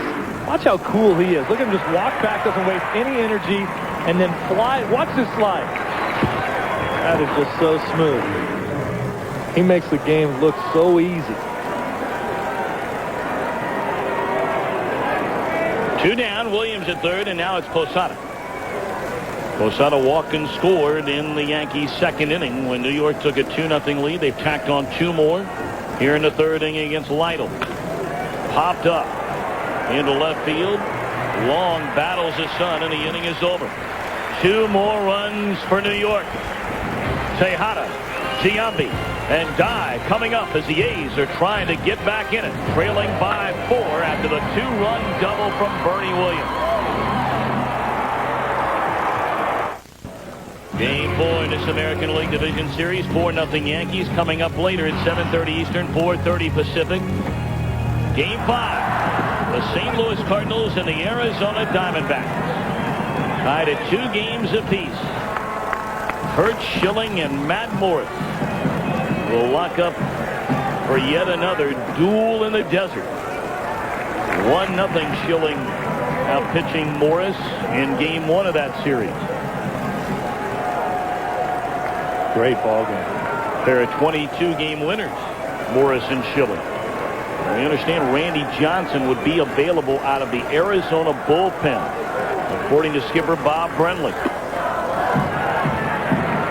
See, this is the thing that El Duque has to try to avoid. Falling behind hitters after he's got the lead like this. That's what makes me feel like there's still some base runners to be had for the Oakland A's if he's going to continue to miss the strike zone. Off the hands and down the right field line into the corner. Tejada making a turn on his way to second base, and that's the way the A's start things here in the bottom of the third. And Tommy, that's the way they have to keep it going. The Oakland A's were 5th in the American League in home runs. They hit 199 of them. But this is what they need to do. Take a guy that's got 30 home runs and hit a bullet down the line and hit doubles all day long.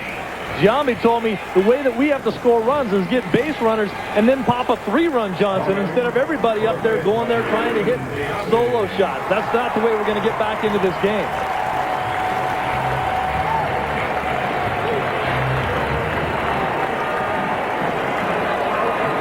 Giambi stepped up there with runners on the corners and nobody out in the first inning, and El Duque got him to pop up and foul ground to the third baseman Brocious. Giambi 2 of 11 in the series. Waking ball on the outside edge of strike.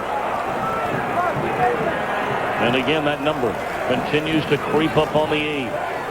And you said it best, when you're ahead 2-0, nobody cares. When it's 2-1 and you're down by 4, they begin to make a big deal of it. 0 for 26 with runners in scoring position. I think you're going to see a much better at-bat out of Jason Giambi this time than he did with the guys in first and third with nobody out.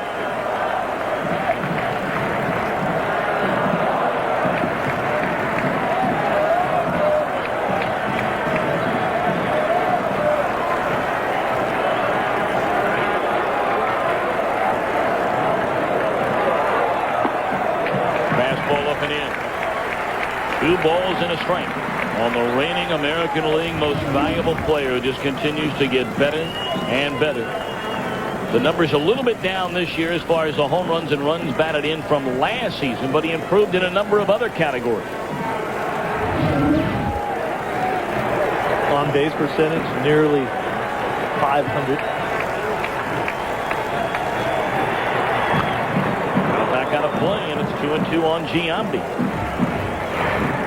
Led the league in on base percentage and slugging percentage. And walks and doubles.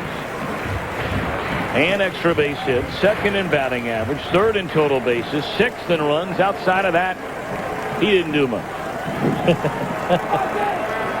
Everybody talked about how many times they walked Barry Bonds this season, and when Mark McGwire had the huge year in '98, how many times they walked him. Pulled foul. I thought an interesting stat given to me by our stat guru, Mark Wagner. Since 1999, nobody in baseball has walked more than Jason Giambi. So all those other guys can shut up and quit crying about how many times they get walked, because that's the guy right there that's been walked more than anybody.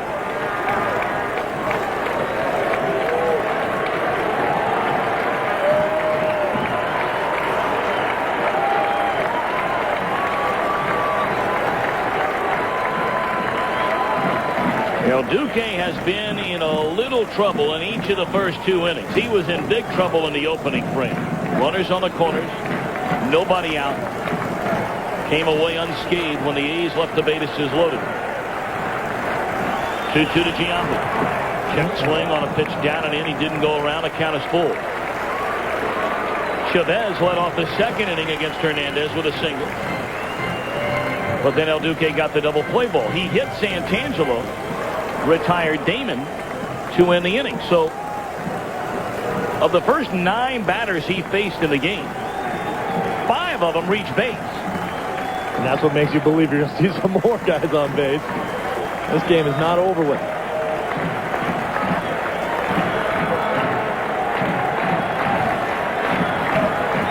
I love this. These guys are playing a little cat and mouse. It's what a lot of people talk about in the American League. Maybe that stretches the games out so it'll be a little bit longer than some people would care to see. But this is Hernandez wanting to make sure that he makes the perfect pitch. And this is Giambi saying, hey, I'm not going to let you just stand out there all day long and break my concentration. Again, he steps out. Well, but there gets to a point, doesn't it? I mean, Porter's on ludicrous after a while. But Giambi right now, when we talk about what he means to this team, and after his last at-bat, after they're not producing, he wants to make sure he is absolutely ready to hit up there. And if he feels like El Duque is just standing out there and making him wait, he's going to step out and play that game too. That's what I meant more. And not necessarily blaming Giambi, but just all the time. As that one is grounded foul for El Duque and Posada in this case to get on the same page and then to throw the ball to the plate. You only have 3 pitches. Pick one and go with it.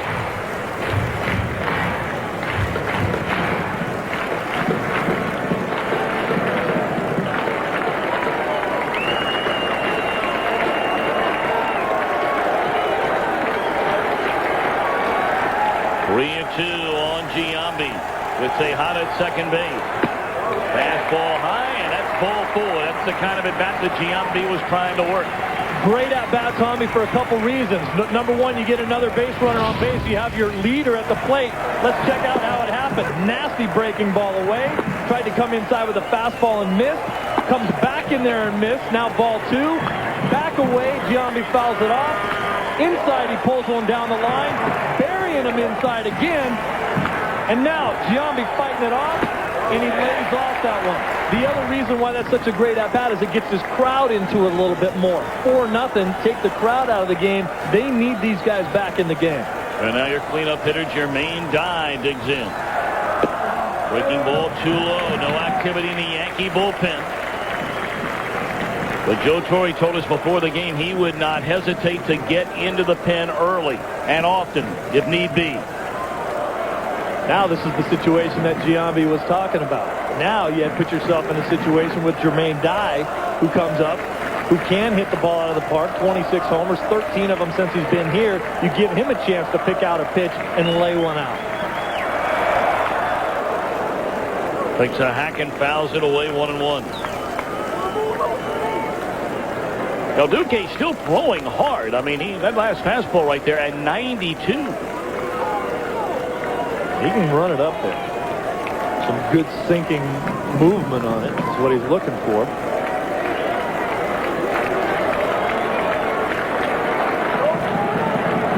Guy 3 of 12 at the plate in a series. Well, that went off his foot or his knee, and that hurts. That off his knee, it looked like. Hard sinker. When you go to swing at that thing, it just keeps running in on you. It's almost impossible to get your bat on it without golfing it. It hits off the inside part of your bat and comes straight at you. Watch how this ball sinks in on him. Whew. I might have got just below his knee on the inside part of his shin. Ooh, there's a whole lot of bone there, not a lot of muscle. That's in between the muscles. That's gonna hurt.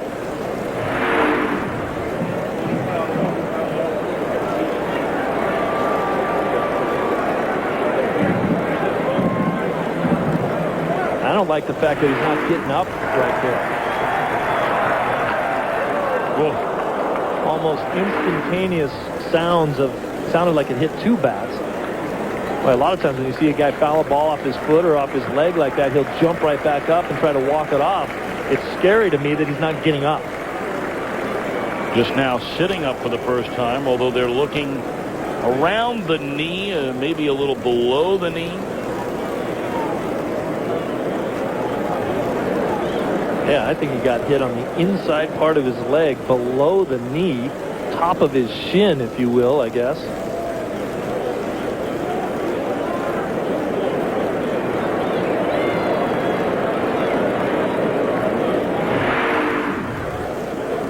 I mean, that is the classic saying with guys that play the game. There's the ball right there after he swung the bat, hitting him right on the leg right there.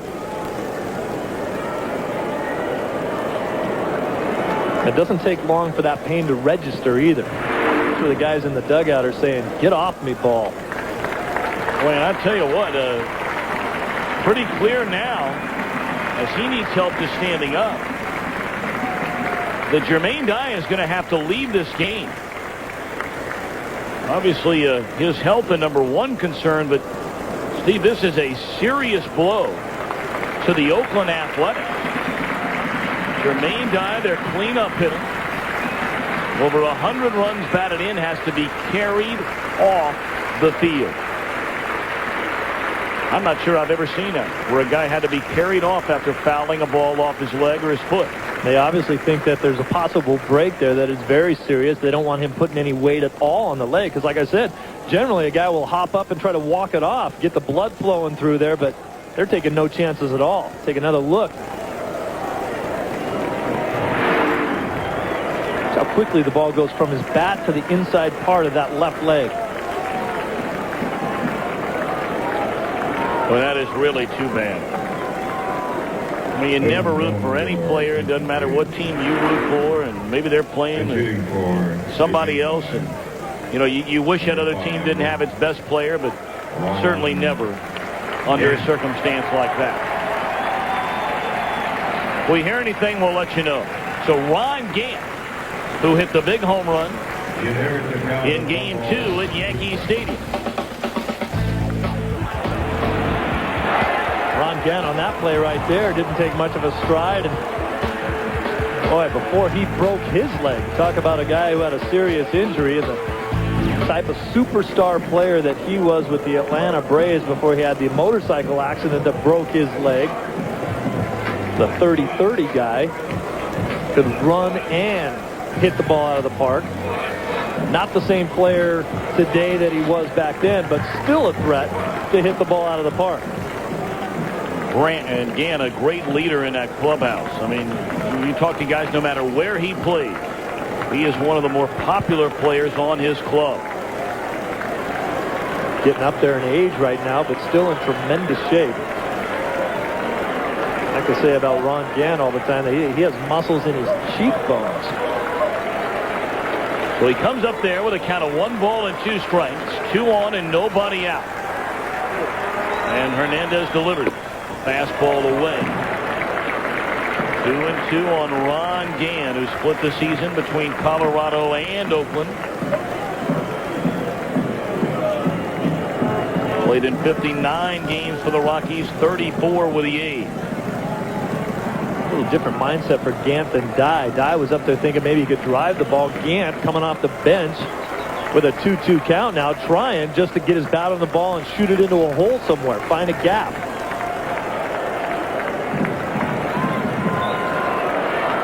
See the defensive alignment playing pretty much straight away for Gant and deep. 2-2 pitch. Outside. 3-2 now the game. And El Duque a pitch away from loading him up for Terrence Long.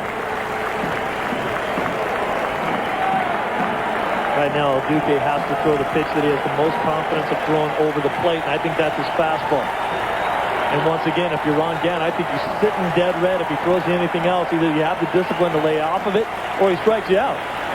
But if it's a fastball, you jump all over it.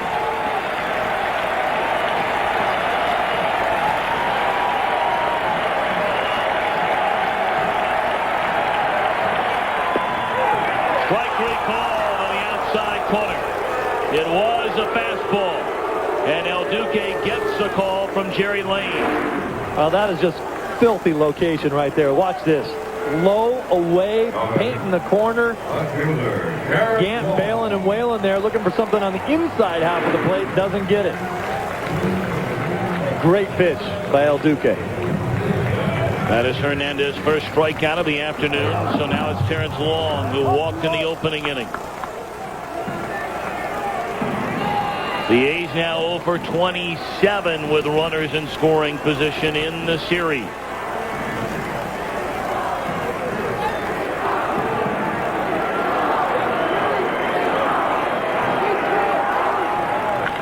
On the ground, base hit into right field. They're going to wave around Tejada. He will score. And the first hit of the series for Oakland with a runner in scoring position comes off the bat of Terrence Long, and the A's on the board. Soriano's showing off his range at second base. Almost made a great play. Watch this ball into the 2-hole. Soriano just can't quite get it. Just nips his glove.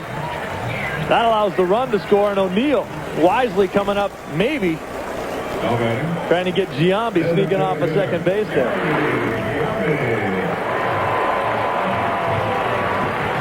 So that proverbial monkey is off the back now. The Oakland Athletics will find out if they can do any further damage against El Duque. Still nobody getting loose in the Yankee bullpen. El Duque has gone 2 1/3 innings in a game. He has walked 2. He has allowed 5 base hits.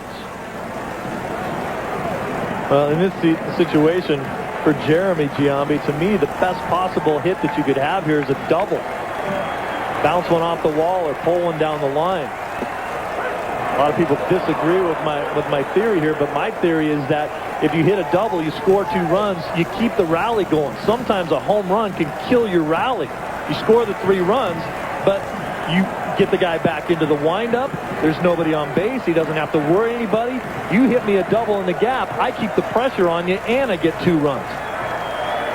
Yeah, but if you hit one out of the park here, you're tied up. Certainly do, but you still only have 1 out. You got a guy on second base, and you have a chance to keep things rolling.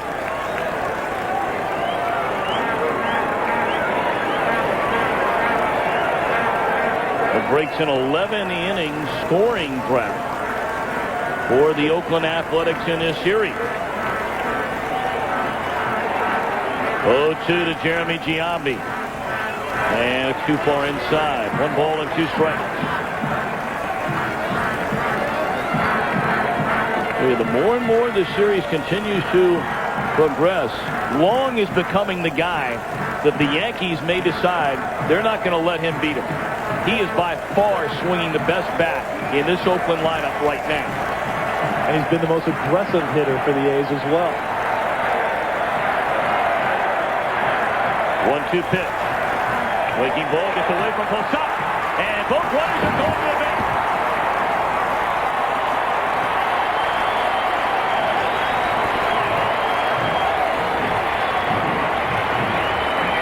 Well, anybody who thinks Jason Giambi's just a guy that hits the ball in the park, watch the jump that he gets when he sees the ball in the dirt. Good secondary lead. As soon as he sees it in the dirt, he's gone. That is excellent reflexes, excellent job by Giambi. A big guy, doesn't steal bases. You don't have to be a great speed guy in order to take advantage. That's why he's so valuable to this team, because he does everything. Now Mel Stottlemyre, the Yankee pitching coach, will come out and chat with Del Duque as activity begins for the first time in the Yankee bullpen. I mean, there aren't many guys in baseball that will see an opportunity like that right there where a ball's in the dirt. You take your good secondary lead, you do everything right, and you see the opportunity to go, but you look at the score and you say, oh, I don't know, right now we're getting beat, and you hesitate. Good players make the play that they're supposed to make it, regardless of what the situation is. And I'll tell you what, that is excellent, excellent instincts by Giambi, and also Long to follow him up. And you may be saying, some of you at home, well, big deal. Well, it is a big deal. Because now all of a sudden you've taken the double play ball out of the equation. And you have two runners in scoring position rather than just one. Ramiro Mendoza cranking it up in a hurry in the Yankee pen. It's 2-2 on Jeremy Giambi, who popped up to the first baseman, leaving the bases loaded in the first inning. On the ground, playable for Martinez. That's a slip picked up by Tino. Scoring from third is Giambi. And that makes it a two-run game. And there's where that wild pitch got a runner to third. And that is a tremendous play by Tino Martinez. Look at him getting over there, staying in front of the ball, making the play. Lee Mazzilli the other day was saying, hey, why does nobody give Tino Martinez the credit for his defense? The guys that have gold gloves every year. And Tino has 0 gold gloves in his career. Now Chavez. And he takes right down the middle, strike one. Chavez singled into left center field, an inning ago. Well, you get the feeling today is going to be very different than the first 3 games of this series. Heck, it already is. 6 runs have been scored.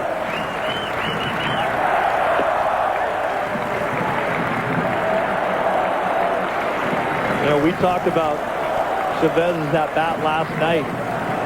And even though I know this guy hit 31 homers during the year, but right now an excellent play is to drop a bunt down. Nobody gets you.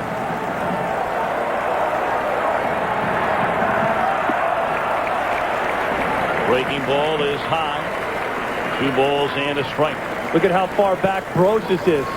You're not worried about the shortstop. Look at how far back Soriano is.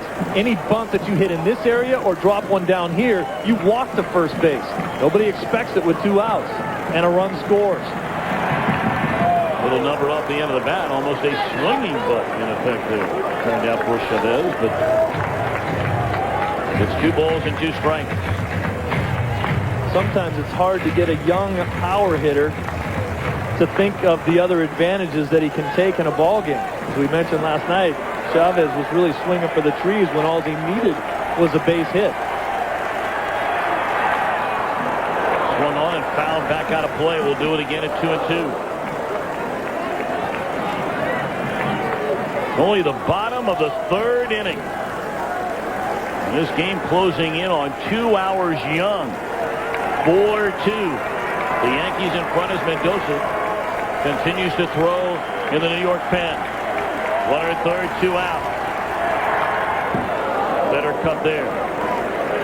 You're talking like you got somewhere to go. Nowhere to go, brother. Nowhere to go. We've got somewhere to go. We're just not sure where it is. You got a good point. New York, Seattle, pit stop at home, hang here in Oakland. We don't know. And don't care. With great ball games we've already seen this week. 2 in Arizona and 2 now in Oakland. 2-2 pitch. Check swing and a miss. And Chavez is gone to end the inning. 2 runs for the Athletics. They've gotten back in it, but still trail by 2.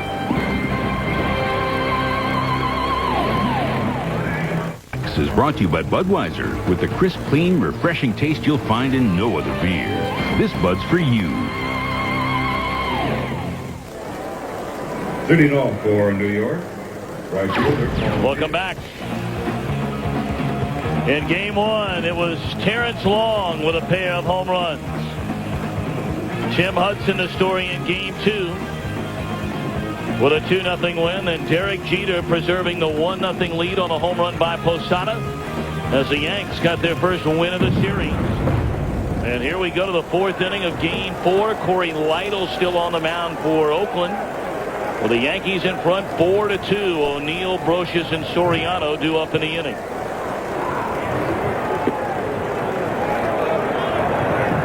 They're telling us Jermaine Dye has a bruised left shin.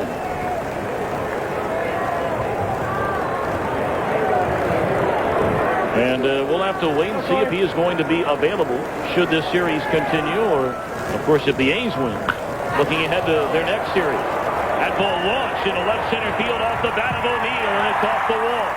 And O'Neill motoring into second base with a stand-up double, his first hit of the series.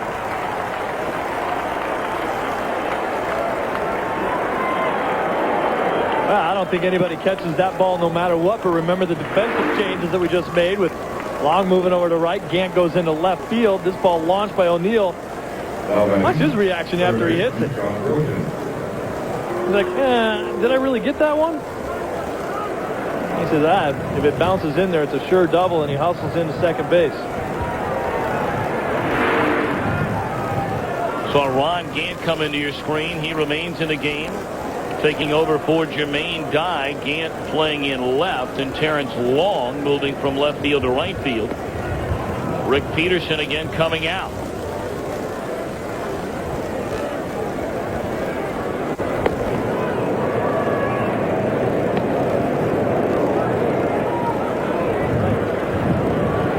Again, Eric Hilgess is up and throwing, a right-hander in the Oakland bullpen.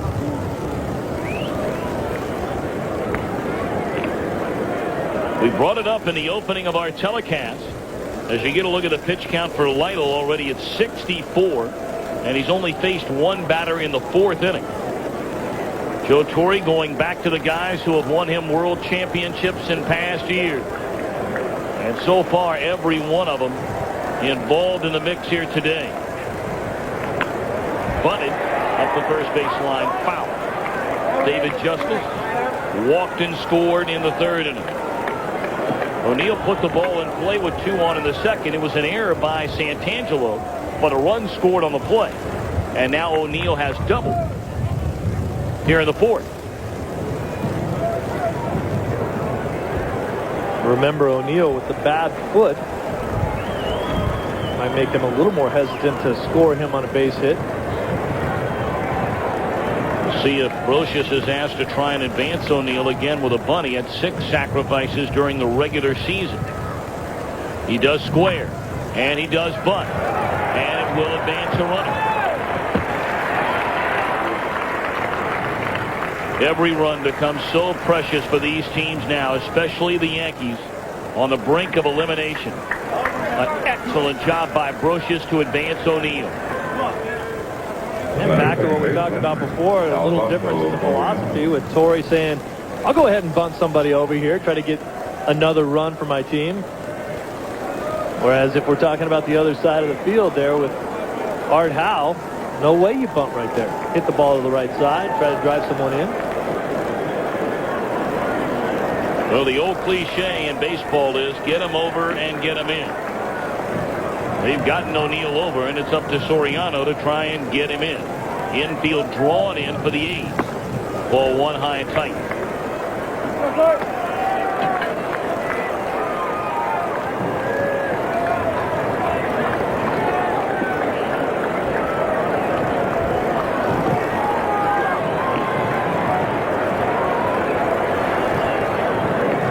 Soriano knocked in 73 runs during the regular season, his rookie season in the major leagues, and now he looks at ball 2.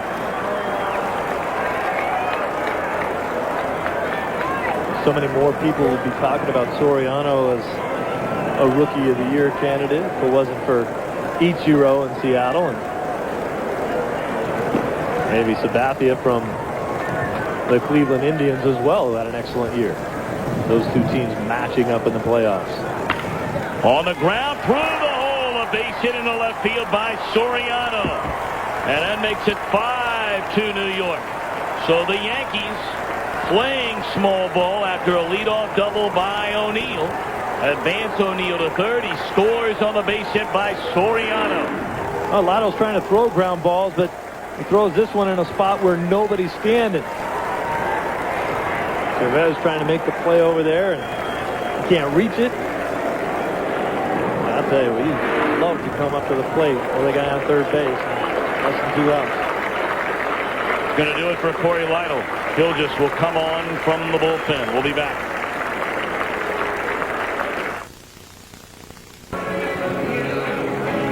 The day is over for Corey Lytle in his first postseason start. Last only 3 1/3 innings. Had some bad luck, some shabby defense behind him when the Yankees scored twice, 2 unearned runs in the second inning.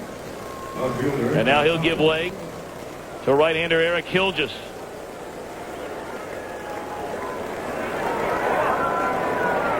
Gilgis regular season numbers. 5-0 jumps out at you. Doesn't walk too many guys. Keeps the ball around the plate. Big, tall guy. Good hard thrower. Gilgis, another one of the characters on this team. Rides his bicycle to the ballpark every day. Gilgis originally came up through the New York Mets organization.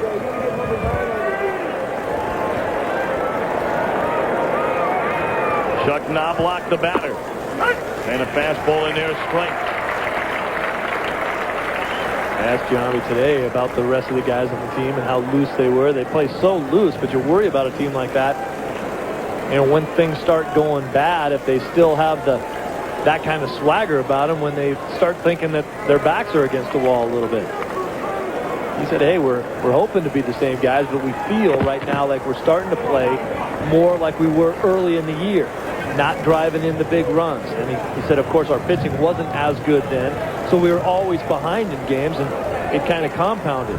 Then we turned things around, and everything got really good for a while. But he said, I don't want to see this team headed back to the way we were when we started off 8-18. Knobloch fouls it out of play, first base side.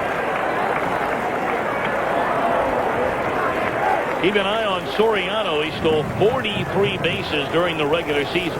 He was only thrown out 14 times. Of course, he was thrown out at third, trying to steal earlier in the series. As you get a look at the 2 top base stealers of the Yankees, and a lot of the fans came down hard on Soriano. Joe Torre told us yesterday the play didn't bother him a lick. Popped up. Right side for Santangelo to away in the inning. Well, the reason why it didn't bother Joe is because he knows he's got a special player there. Soriano, last thing you want to do is take away his aggressiveness. Don Zimmer told us 2 days ago that Soriano reminds him of a young Sean Dunston. And Dunston, of course, a New York native. Came out of high school, the former #1 pick of the Cubs. Zimmer, the manager of those Chicago Cubs teams when Dunston came up. Very athletic, fearless as a player. A young player. You know, there's a difference between aggressive and stupid mistakes, and occasionally we'll even overlook a stupid mistake if it is an aggressive move there. I mean, Joe Torre wants his guys to be out there trying to go first to third, take the extra base, steal bases if he can. Be smart about it, but don't take away the gift that this kid has to be out there trying to make things happen for this team. Joe Torre is never going to have a problem with that.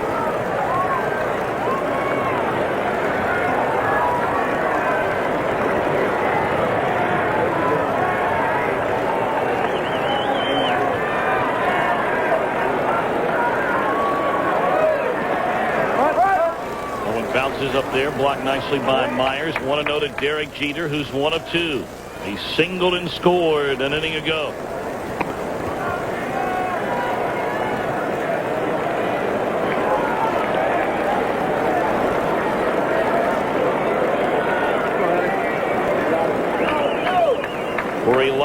first taste of the postseason. Likewise for the man who takes over for him on the mound, Eric Hilgis.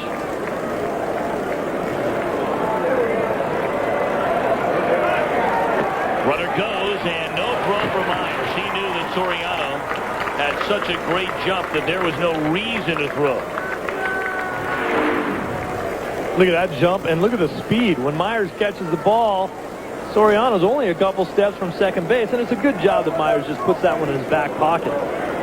Myers is back there because he has a great quick release. You see the footwork, and he's ready to throw it, but why throw that ball into center field and have Soriano on third base when you know you have no chance of throwing him out? Now runner in scoring position, and Jeter a swing and a miss. Pulled by the off-speed pitch there.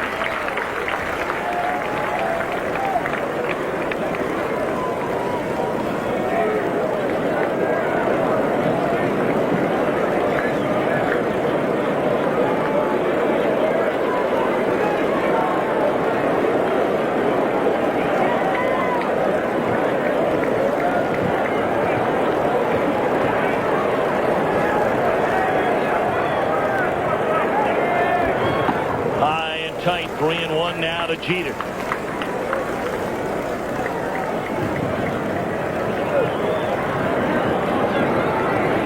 You got to make a quality pitch right here to Jeter. You can't let Derek Jeter continually hurt you.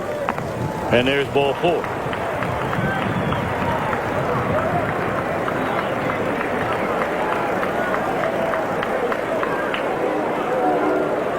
We welcome those of you watching Seattle force a decisive Game 5 that will be at Safeco Field tomorrow right here on Fox. 6-2 the Mariners over the Indians. Here it's 5-2 Yankees. The Yankees scoring 2 unearned runs against starter Corey Lytle in the second inning. Tacked on 2 more in the third on a 2-run double by Bernie Williams. 2 on for the Yankees here in the 5th. And David Justice looks at ball 1. Oakland scored twice in the third inning. A single by Terrence Long, scoring Miguel Tejada, and then a ground out by Jeremy Giambi, scoring his brother Jason.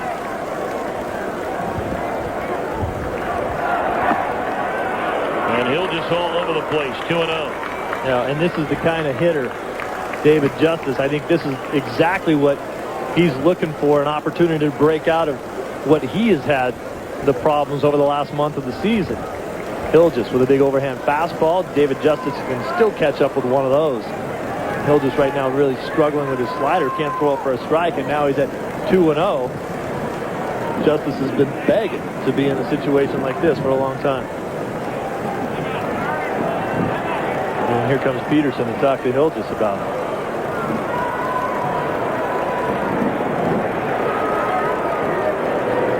And we talked about it with Randy Johnson and the guys that are big and tall with Magnanti down there getting loose, the lefty. A lot tougher for the guys that are 6'5" and over to keep their mechanics right. They're big, lanky guys. They go in through their motion. It's a lot easier to kind of get yourself off kilter because it's tougher to be compact as a big guy. And once your mechanics go as a big guy, then the ball starts going all over the place. You can't find the release point of the pitch. You start letting the ball go either too early or too late. If you let it go too early, it rises up in the zone. If you hang on to it a little bit too long, you're throwing everything in the dirt. Great speed on the bases for New York. Soriano leads at second. Jeter over at first, and a 2-0 to Justice is outside. 3 balls and no strikes. He'll just retire the first batter he faced in Knobloch. Then walked Jeter, and now has gone 3-0 to David Justice with Bernie Williams waiting in the on-deck circle.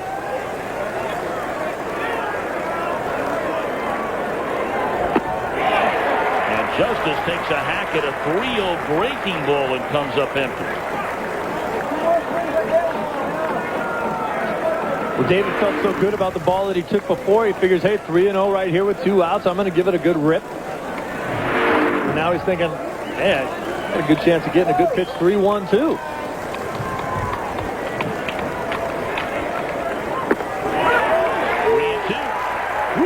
Fastball right down. I tell you, you can watch this game till you're 150 and never figure it out. This is the pitch that David was hoping to see, and he got it and didn't pull the trigger on it. But as I said before, he'll just struggling with the breaking ball to get it over the plate. He probably figures to see the same pitch one more time. Runners get started. 3-2 to Justice. He had a good rip at that fastball and fouled it straight back. I'm talking to Justice. He says that's what it's all about. He said when I have my bad at-bats, I can't find a way to get a hit at all. When I have my good at-bats, I'm hitting the ball right on the nose to somebody. You remember he smoked one up the middle that got caught. He said I could have 3 or 4 hits in this series. But that's a pitch that he normally would hit and not foul off. They go again, and it's ball 4 in the dirt. Second straight quality at bat by David Justice. He's drawn back-to-back walks, and they're loaded for Bernie Williams, who's batting for the 3rd time in as many innings. The batter, center fielder, Bernie Williams.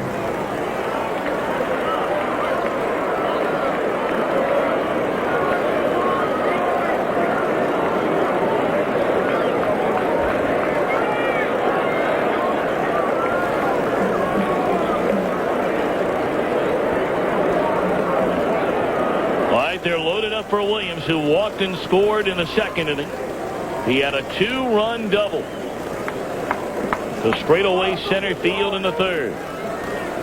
And now the chance to really break it wide open. I mean, granted, there's a long way to go. We're only in the 4th inning.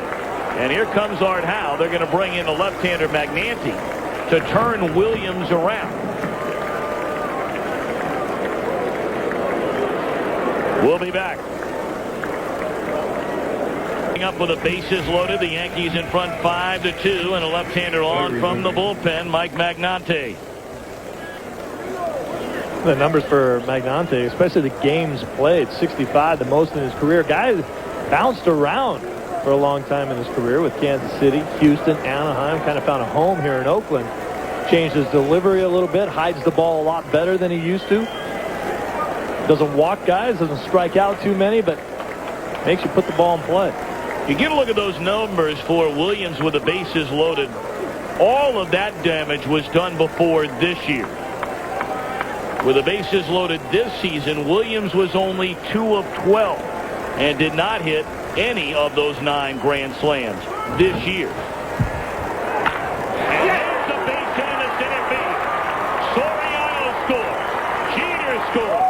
And Bernie Williams has knocked in 4 runs for the Yankees. And the New York lead extends to 5. A lot of times when a guy comes in out of the bullpen, he wants to get a first pitch strike. Bernie's sitting there waiting for it. That just comes back out over the middle of the plate, trying to get away from him. Yeah, Bernie Williams in his prime right there, smoking the ball right back up the middle.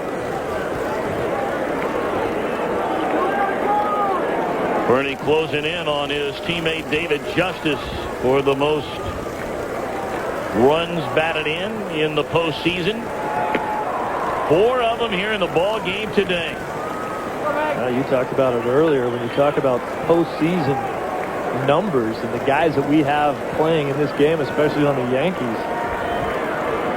Only 2 Yankees in the history of their franchise have hit more postseason home runs than Bernie Williams has. Tino Martinez has more hits in Division Series baseball than anybody else, followed by his teammates Jeter, Williams, and O'Neill. These guys playing a lot of postseason games, you can rack up some numbers. Jeter has been on base a couple of times here today, scored 2 runs. Williams has been on base 3 times. That's on the inside corner, a strike to Martinez. And by the way, it would be Mantle with 18 and Ruth with 15 home runs that have more than Bernie, who has 13 postseason homers. It's a pretty good little list there. Oh, yeah.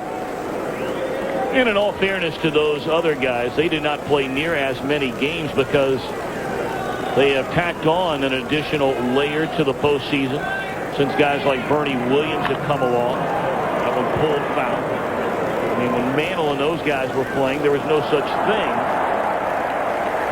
as a division series. A wild card back then. The first year of the wild card was 1995. And, of course, the Yankees reached the postseason in 1995, and they've been there every year since.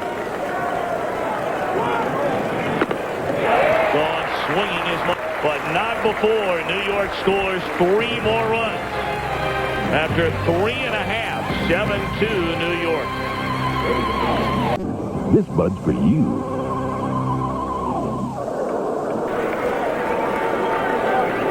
Oakland coming to bat here in the bottom half of the 4th inning, trailing the Yankees 7-2.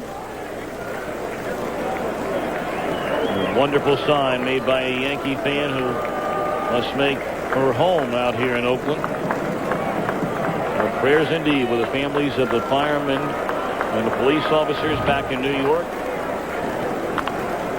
and our men and women in the military who right now are overseas, many of them.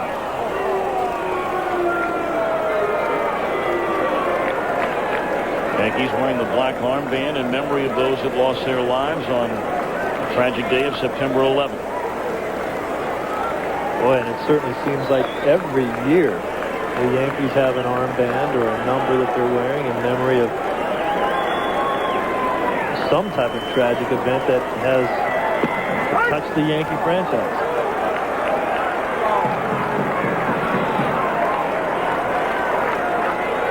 I think now, Tom, you're going to have to start talking about those shadows that are now creeping across home plate.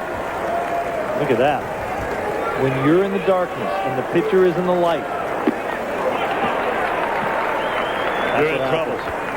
Gone swinging is Myers. Let's go to Jeannie Zalasko. Well, Tom, this was the first real test for the Mariners since, what, May? The Seattle passed with flying colors. Speaking of flying, Edgar Martinez seals the deal with a 2-run shot, top 9, making it 6-2 Seattle, and that was the final. Everybody's headed back to Seattle for Game 5. Speaking of Game 5, elimination time tonight, St. Louis at Arizona on Fox Sports Network. Swing and a miss on the first pitch to F.P. Santangelo. We'll go through a few innings here where it'll be real difficult to see until those shadows move out past the pitcher's mound and into the outfield. But Derek Jeter told me today, he said, I don't know why during the first few innings of last night's game why anyone would throw a fastball. It was the only chance that I had to hit up there. If you throw a breaking ball or a changeup or something that elevates out of your hand up into the brightness, so tough to see.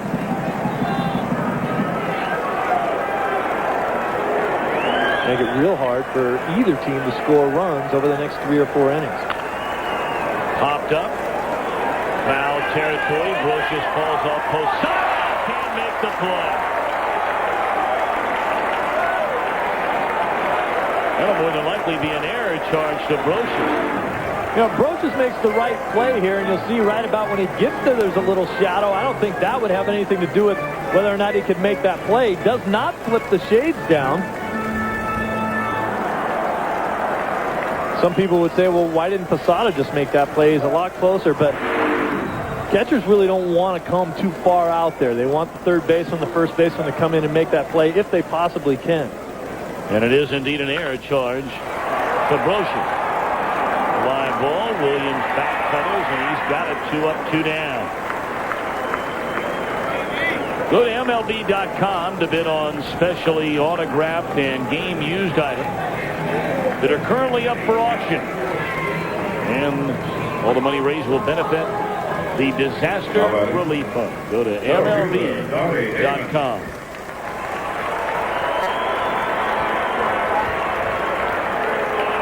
Two up, 2 down for Orlando Hernandez here in the bottom half of the 4th inning. A long way to go. The Yanks in front by 5. And here's Johnny Damon. Foul out of play. A ball and a strike.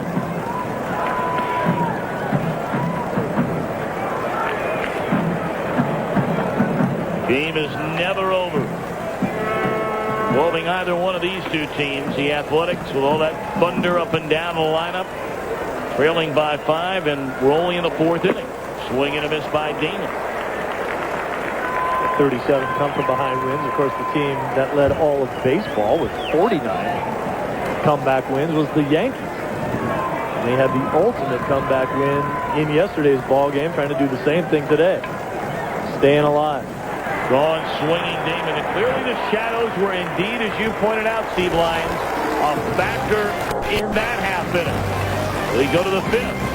7-2 the Yankees. Ladies and gentlemen, the year 2001 Major League Baseball. This presents Kiefer Sutherland in 24. The critics just love it. TV Guide, Rolling Stone, and USA Today all agree 24 is the best news show of the season. The series premiere of 24 is coming your way Tuesday, November 6th, here on Fox.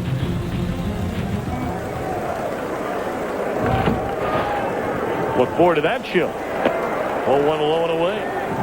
Jorge Posada, who leads things off against Mike Magnante, the third pitcher used in the game by Art Howe.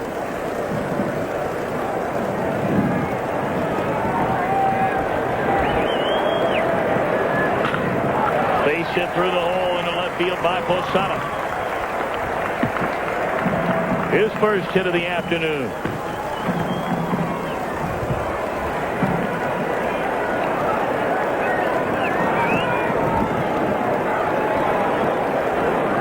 Now batting right fielder, Paul O'Neill.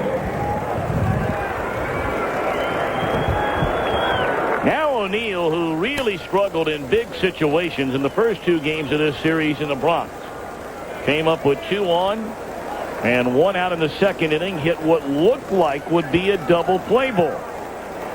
But F.D. Santangelo had the ball bounce under his glove. It was ruled an error. A run scored, the first run of the game on the play. The Yankees tacked on another in the second.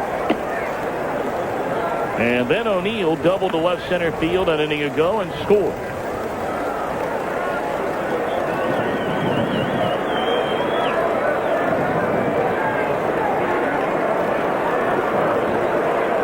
You got to remember, too, with the Yankees, still have Mike Stanton in the bullpen with the dominant left-handed lineup of the Oakland A's, and now the tough shadows. Good pitch here by Magnante, and it's 1 ball and 1 strike. I think up to this point, Joe Torre has certainly got out of Orlando Hernandez exactly what he wanted out of him. Still got guys in that pen that can help out. Any sign of trouble, especially now with the 7-2 lead. You go to someone else. You go down to Stanton with a left-hander. You got Mark Wohlers that down there can pitch.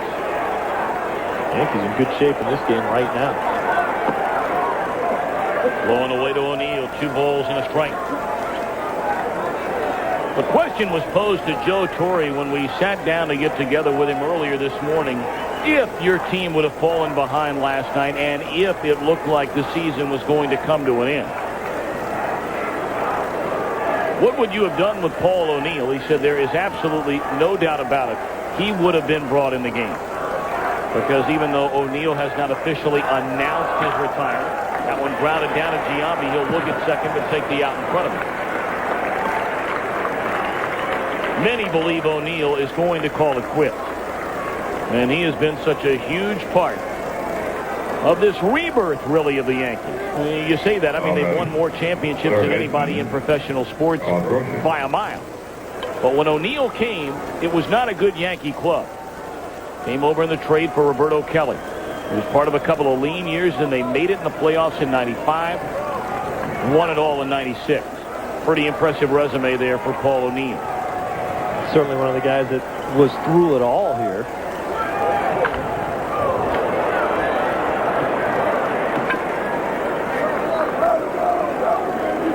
Torre said there was a certain amount of relief knowing that they won that game, that if they had lost, it would have been probably the last game of Paul O'Neill's career, and certainly for the New York Yankees, it would have been, you know, a little upsetting that in his last game he didn't play.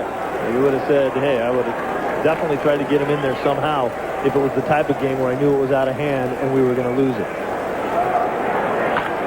One on and foul off first base side, 0-2 to Brocious.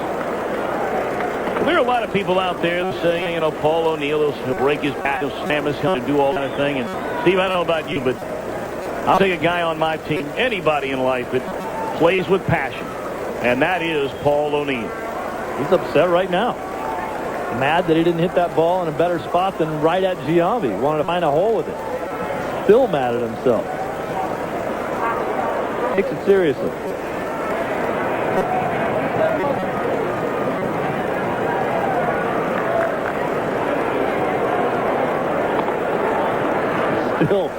Still talking to himself down there. You know, those Yankees, they know what Paul O'Neill's all about. They know that he's going to show up and give you his best effort every day. And when he gets a little upset with himself, they kind of just clear away from him, let him go off the way he wants to. He's not hurting anything. He's just talking to himself. Those guys don't even hear him anymore. Line in the right field, a base hit. They're going to hold Posada.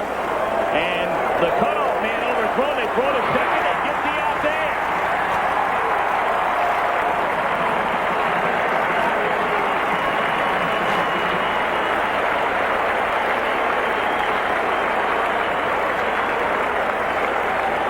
Well, some good, strong throwing arms for the A's in the outfield, but this ball's blown right over the cutoff man. But Brosius gets a little bit of a late jump. You see him in the picture taken off right away, but Brosius didn't really have the great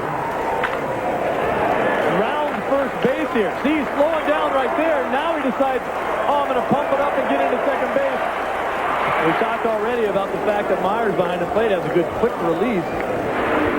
Checked the runner at third, made sure that Posada wasn't going anywhere, and then nailed Brosius at second. Taking high, ball one to Alfonso Soriano. You saw Lee Mazzilli telling Brosius, stay here. Brosius assuming that Posada was coming and trying to score on the play, and that's where you'll see a runner, as you bring up, try to get in that rundown play, allowing the run to score. But Brosius never looked up to see if Posada was scoring, and Mazzilli trying to tell him over there, stay here. Yeah, and a lot of times you'll trade the run for the out. You'll turn around and just keep going a second, hope that they cut the ball off and throw you out, and that way you allow the run to score. But once the run was being held up at third base, Posada wasn't going, you just run yourself into an out. Now check out Mazzilli saying, stay right there at first, don't go anywhere because he's not going, but we're not listening right now. Nobody home. 2-1 to Soriano. Outside, 3 balls and a strike. It's one of the few times that a hitter will actually rely on what the first base coach has to say, because almost every other play is in front of you. The only thing that Brosius can't see is whether or not Willie Randolph is sending the runner from third base.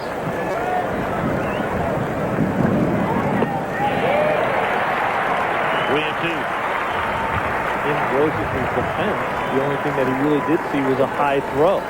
A lot of times you're taught, hey, if the guy's going to miss the cutoff man, then go ahead and take the second base.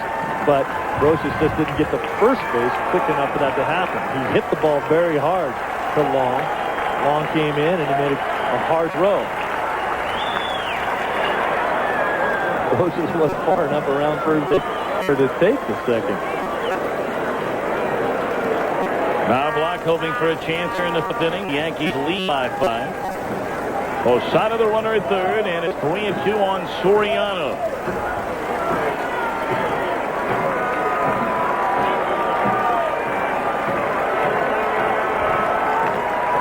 Ooh. That one caught Myers on the meat hand. Catchers, boy, those guys are the toughest guys in the game. Sit back there, take foul tips. Watch where this ball catches him. Fouls it. Ooh, got him in the forearm, got him in the shoulder. Big ugly bruises on the after the game.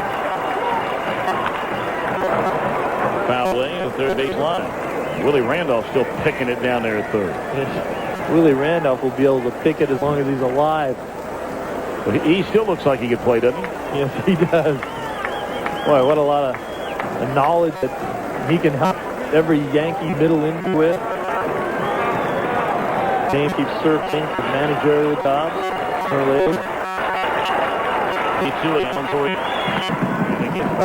Right in it for the rookie, who's for 2 in the game, not in a run with a single in the first pull-ups and then score.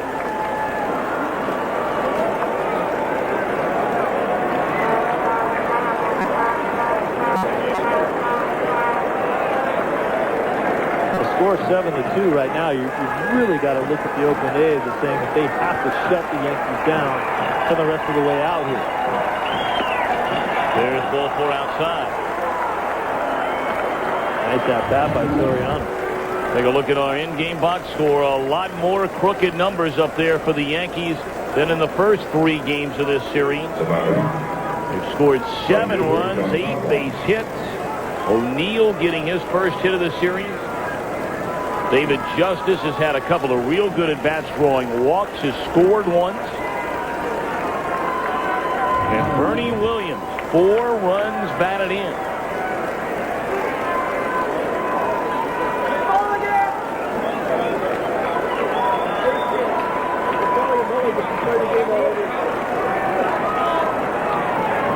Runners on the corners for Knobloch, who's 1 for 3. Ball 1 high and away. Talked a little earlier about Bernie Williams and his musical background with the classic guitar that he likes to play. Huey Lewis and the News here singing the national anthem, and when Bernie got a chance to come over and meet Huey Lewis, he was like a little kid. How you doing, sir? Great to meet you. Can you teach me a couple new chords? Huey Lewis, a regular at ball games here in the Bay Area. Taking high and away. He'll come to some A's games and a lot of Giants games over on the other side of the Bay.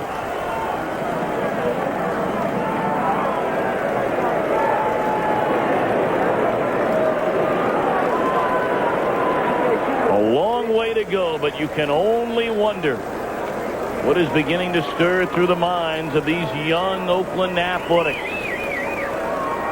They went into the Bronx and left the Bronx leading 2 games to none. They were shut out last night. Spectacular outings by Messina and Rivera. And right from the get-go, the Yankees have jumped all over them here today and lead by 5 in the 5th inning.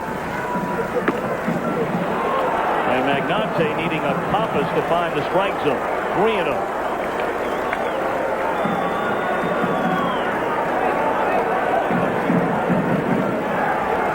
Talked about the shadows coming in. It was supposed to be harder for the hitters to see. Not harder for the pitcher to find the plate. Good view of the way the shadows creep across the infield. Rio to Knobloch. And a strike is called on the outside corner. Borderline pitch there. 3-1 to Knobloch.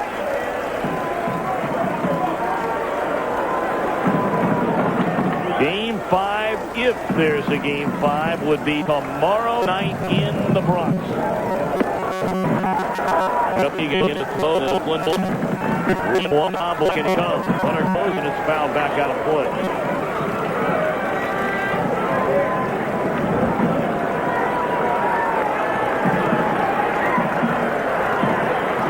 Big out right here. Got to get somebody out here with Soriano on the move. Posada at third base.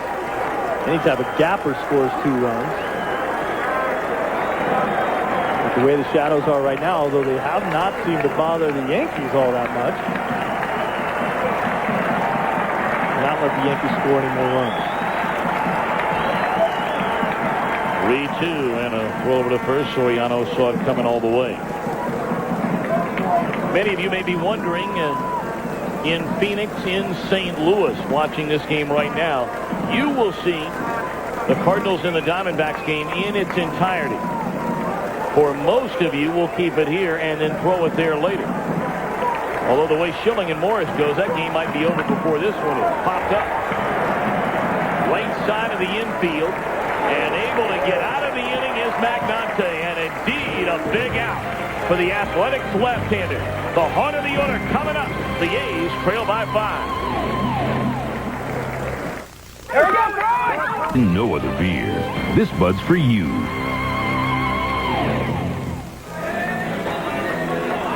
Welcome back to Network Associates Coliseum in Oakland.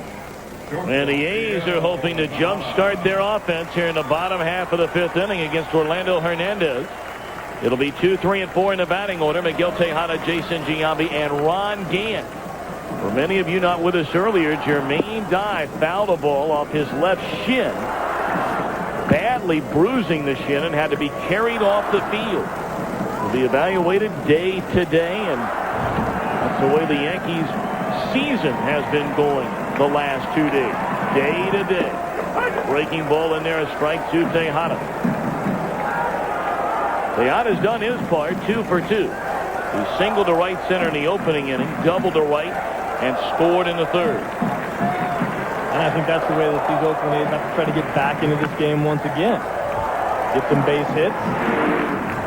This could be a big blow here, though.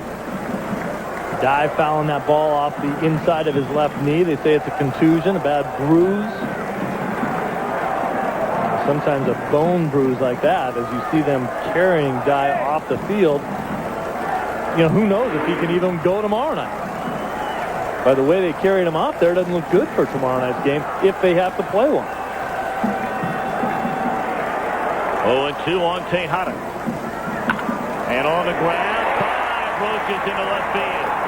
Tejada will slam on the brakes after a big turn, and he'll go back to first. And he's hurting too. He rounded first base very hard, and he's grabbing the back of his leg. Gotta wonder if maybe an ankle he turned there when he had to stop so quickly. Went down the first base line last time. This time smokes one down the left field line. He's thinking double all the way. Comes around first base. And then, ooh, put the brakes on, grabbing that left ankle.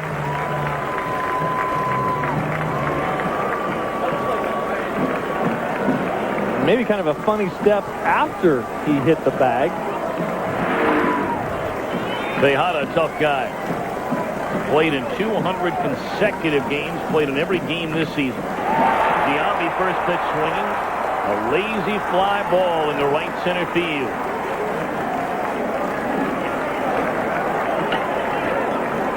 Well, while we have a moment, let's take a look at our MasterCard fan camp here on the east side of the bay. Breaking out the rally caps already.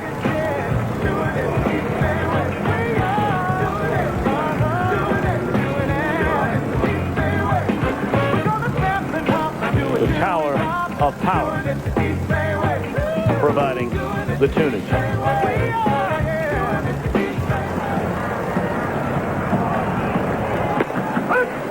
Jason Giambi, only 2 of 12 in the series. He's 0 for 2 here today. On a walk and scored a run. Now it's Gant, who struck out in the third inning when he had to take over for Jermaine Dye.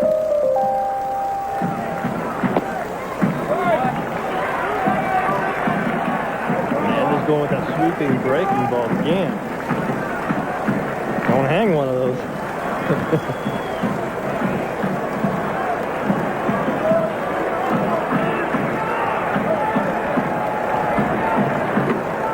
Fastball on the outside corner, thigh high, a strike 1-2 to Gant.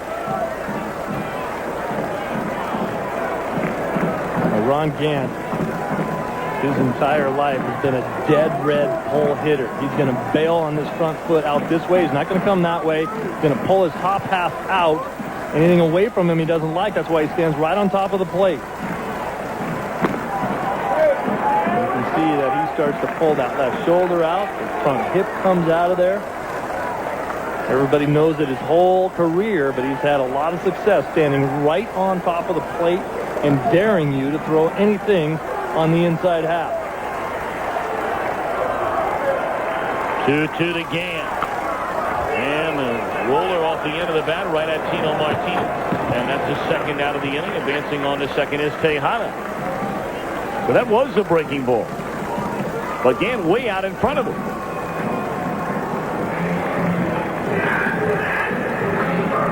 So you got to give it up to Orlando Hernandez. I mean, he is clearly pitching with less than his best here today. But when you look up on the board, Steve, 93 pitches. We're in the 5th inning. He's only allowed 2 runs. Here he is again in the postseason. Did a great job of getting out of the jams that he got himself into. The Oakland A's did a bad job of pitch selection and what they decided to hit.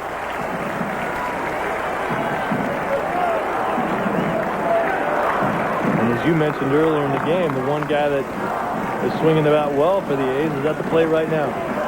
Longest walk, knocked in a run with a single.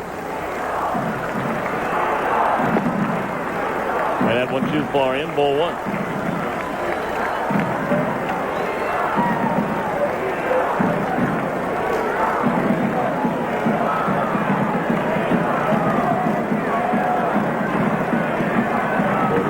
Hernandez, 8-1 in his career in the playoffs. Then he wondered if he would be healthy enough to get the ball. There's a liner into right center, caught by Bernie Williams, and that'll end the inning. So Hernandez in line to get his 9th postseason win. Still 4 innings to go.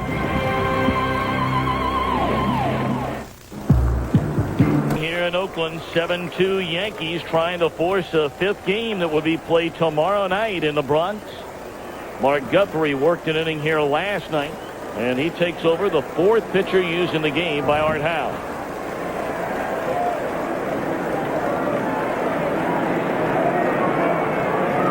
Derek Jeter, 1 of 2 in the game. That one down the right field line, caught by Terrence Long.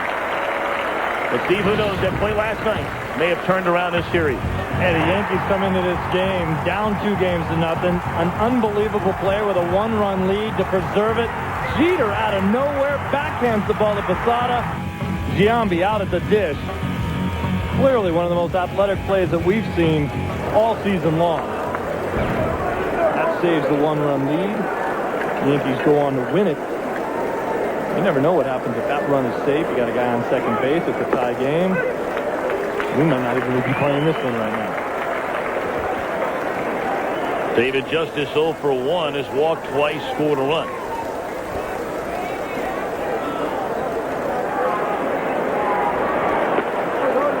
You think back to key moments at different times in the season. Even last year, Game 5 of the divisional series between these 2 teams.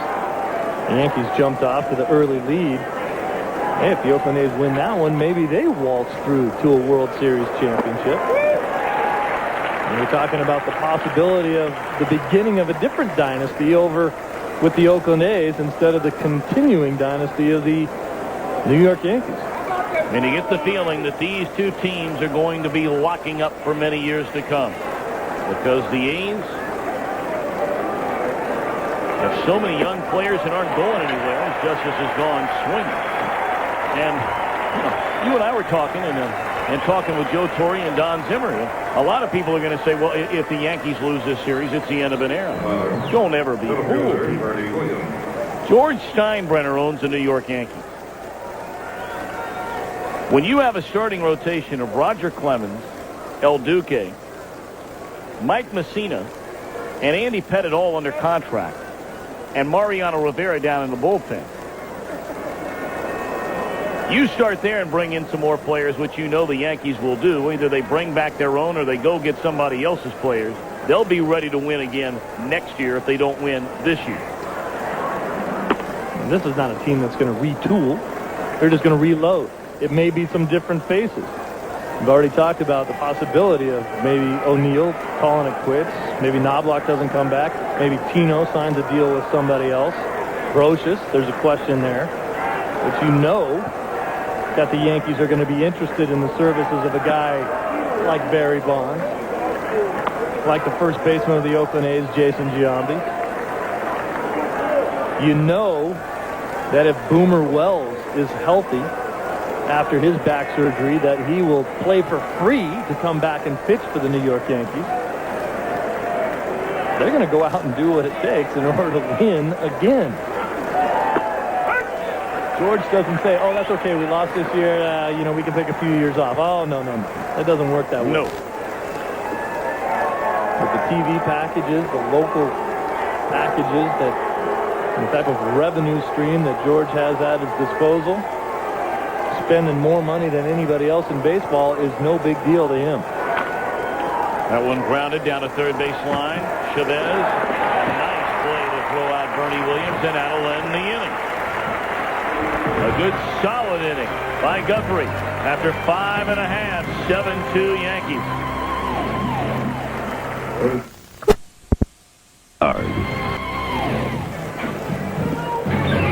Now, looking ahead, should there be a Game 5 in this series, we know there is one in Seattle. If the Yankees win today, beginning at 4 Eastern, 1 Pacific, the Indians and the Mariners Game 5, and then 8 Eastern, 5 Pacific, a Game 5 matchup from the Bronx, the World Series right here on Fox, and the road to get there continues. Still lots of baseball left in this one. Certainly in the American League, the road to the World Series is through the Yankees, as it has been for a number of years. Except for they wouldn't let anybody pass. And just like through the National League, it's still Atlanta. Nobody gave the Braves a chance to advance to the NLCS. They'll be sitting around and watching tonight, waiting to find out who they will be playing. The winner of that Cardinal-Arizona game. Should Arizona win, the Diamondbacks would open their series against Atlanta at home. The Cardinals were the wild card team in the National League. And should Tony La Russa's club come out on top, the National League Championship Series would begin in Atlanta. 0-2 to Jeremy Giambi, fouled back out of play. Today's game, by the way, being seen live around the world by U.S. servicemen and women through the facilities of the American Armed Forces Television Service. All of America salutes you and appreciates what you're doing for our country. And may God bless you and watch over you.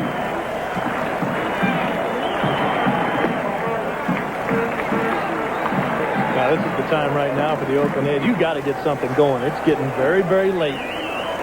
Giambi with the .391 on-base percentage. Good time for him to break that out. Pull through the hole in the right field, a base hit for Giambi, so that's the way you get it going. Well, there's some thought to the Oakland A's lineup that you flip-flop Tejada and Jeremy Giambi, putting Giambi into that number 2 slot with the on-base percentage. Tejada, a little bit more of a power guy, drop him down in the lineup to put him in a position to drive in more runs. It's the speed issue that they continue to talk about, that Tejada will steal a few bases, not many, 11 on the season, but Giambi isn't going to steal any. But if you have, in effect, 2 leadoff type guys with Damon with the on-base percentage and Giambi's on-base percentage, that brings Dye and Jason Giambi to the plate, both of them in the same inning.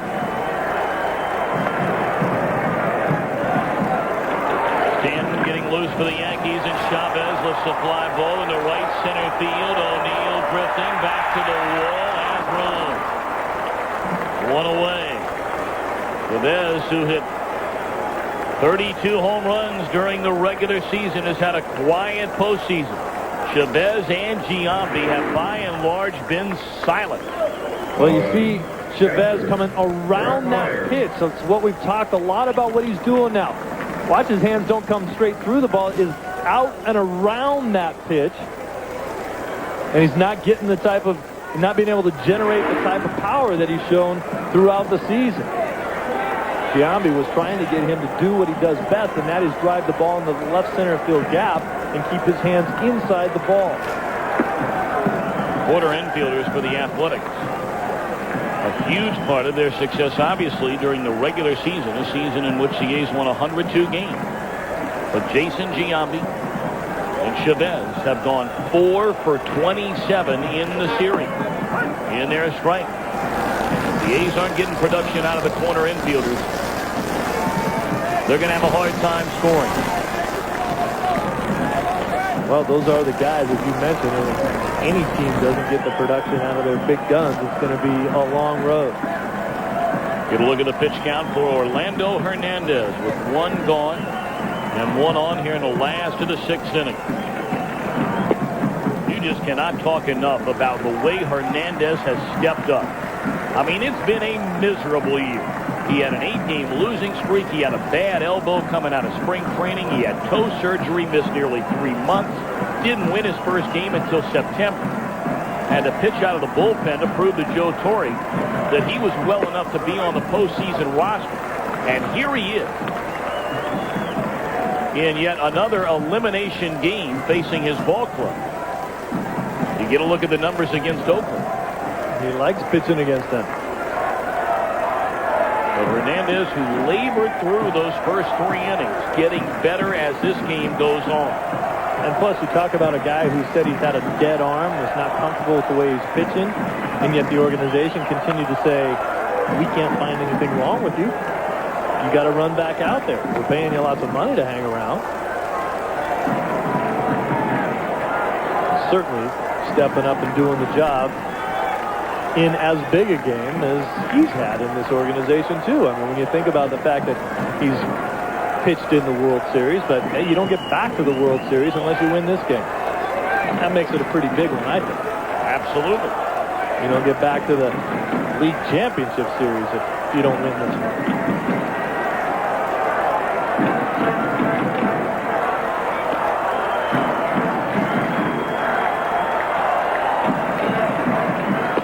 Swing and a miss by Myers. This strikeout of the game for El Duque. 2 away in the inning. Now this is a protection swing, protecting against any pitch that he might throw up there, and he just freezes him with a fastball and can't quite catch up with it out on the outside part of the plate. Nice little run on that pitch.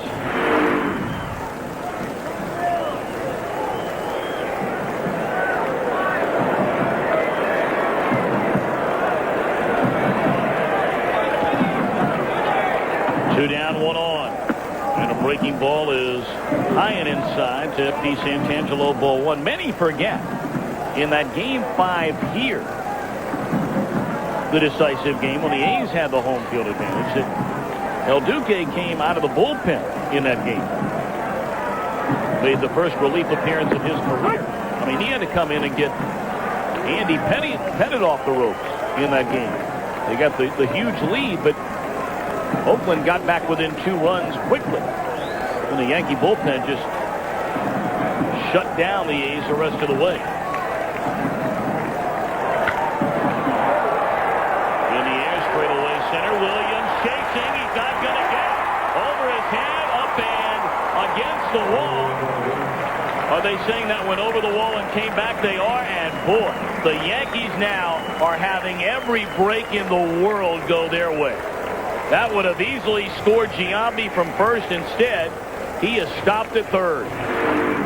Watch this ball, too. Bernie Williams hasn't even started going back on it yet. That ball fooled Bernie. You don't see that happen very often. Now he knows he's in trouble. Earlier in the game, and we saw Bernie hit a ball that fooled Johnny Damon just a little bit. This ball, Bernie got as bad a jump as I've ever seen him get, and he couldn't chase it down. Well, with Johnny Damon coming up and a pair of runners in scoring position, that's going to do it for El Duque. Stanton comes on from the pen. Get down in the dirt. Get down.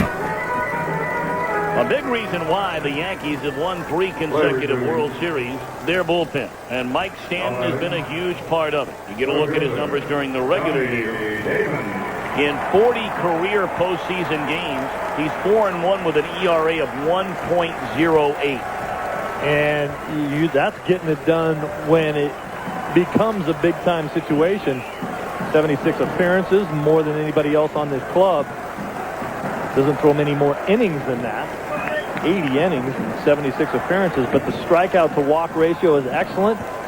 He usually gets you at least 1 strikeout per appearance. Oakland 1 for 31 with runners in scoring position in the series. And Damon looks at a strike. Damon has seen Stanton 17 times in his career and has 4 hits against him. And do the A's ever so need a big hit right now? Stanton can be tough on you because he hides the ball so well. He doesn't have great movement on the fastball. Throws kind of a straight fastball and a slider. He hides it pretty well. Threw that one right by him at 93 miles per hour, and it's 0-2. See, we're not talking about shadows on the field anymore. That's long since not a problem. But Stanton's delivery right there, he short arms the ball, the way he hides it in his delivery. Damon was way late on that pitch on a fastball pretty much right down the middle because he had such a tough time picking it up. 0-2 to Damon. And he thought about it, checks his swing, and did not go around. 1-2. Stanton was probably hoping he'd get into the game while the shadows were still out there. The shadows and his delivery, the double whammy. Well, the A's have to start getting some runs back. They trail by 5, and the Yankee bullpen has been spectacular through the years.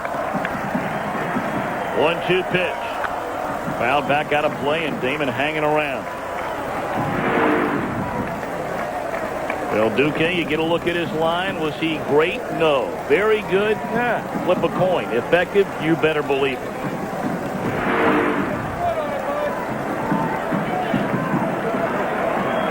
I like the sound effects there. Not our Fox sound effects, yours. We got them all on Fox. No. You know that. Great? No. Good? I like that. I'm using that. 1-2 to count on Johnny Damon, who singled back in the first inning. Runners at second and third. And down the right field line, coming on hard, O'Neill, foul ball. Well, you talked about it, Tom. Right now, the Athletics cannot catch any kind of break. This ball just flipped into right field. Nobody's going to get it. Damon knows that as soon as he's out of the box, but it lands 2 feet foul. If that's a fair ball, it's in nowhere's land. Nobody can catch up with it. 2-run score, and Damon's on second base, and all of a sudden you're back in the ball game.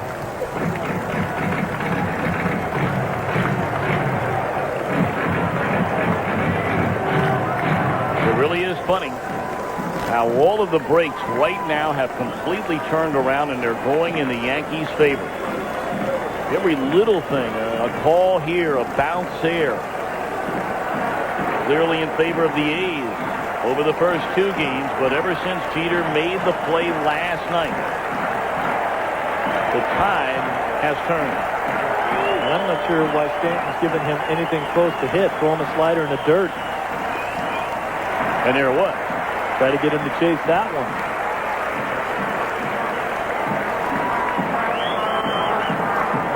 Damon just battling up there right now. He's got to be thinking to hit the ball the other way, stay on the pitch as long as he can. Try to serve a ball over Jeter's head. And with 2 outs, that scores you 2 runs. And he does indeed hit it the other way, but fouling out of play, and we'll do it again. Pretty darn good at bat here by Johnny Damon. You saw he's had much better success against the lefties and the righties this year in what has been his most disappointing season in the major league. Damon, another free agent at the end of the year. The only thing he's thinking about right now is trying to get at least a run home, if not more than that.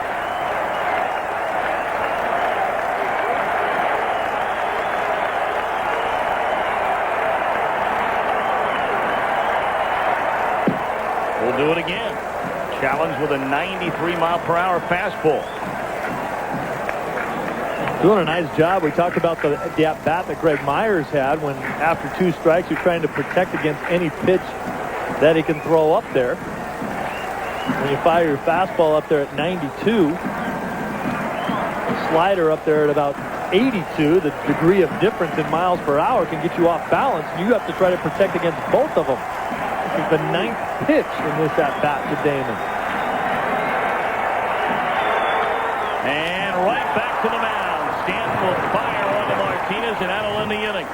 So Stanton, as he's done so many times before, takes care of business. We go to the 7th. 7-2 Yankees. Welcome back to Game 4 in this American League Division Series, where the Yankees look to be in big-time trouble after falling behind 2-0. Tino Martinez first pitch swinging against Mark Guthrie. With the Yankees in front 7-2, batting in the 7th inning, 1 away. Never before in postseason history in a best-of-5 format has a team lost the first 2 games at home and come back to win the series.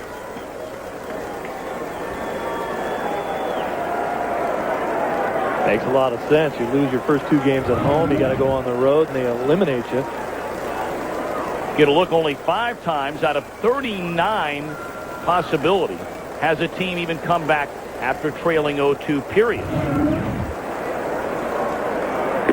So 34 out of 39 times in the best of 5 format, the team that went up 2-0 won the series. You remember the wild series in '99 with the Red Sox and the Cleveland Indians. They went down 2-0. Not at home, though.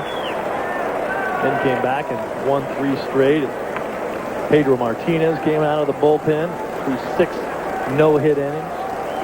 And, of course, all the Yankee fans remember getting ahead of Seattle back in 1995, 2-0. That's back when it was a 2-3 format. The Yankees had to go all the way across the country and walk 3 in a row to Lou Pinella's Mariners.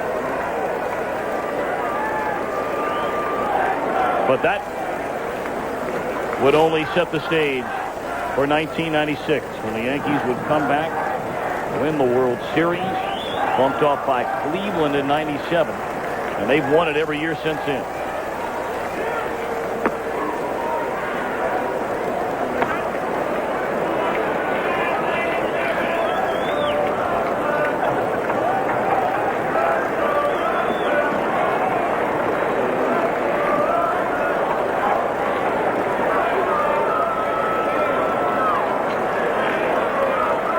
Swing and a miss by Posada.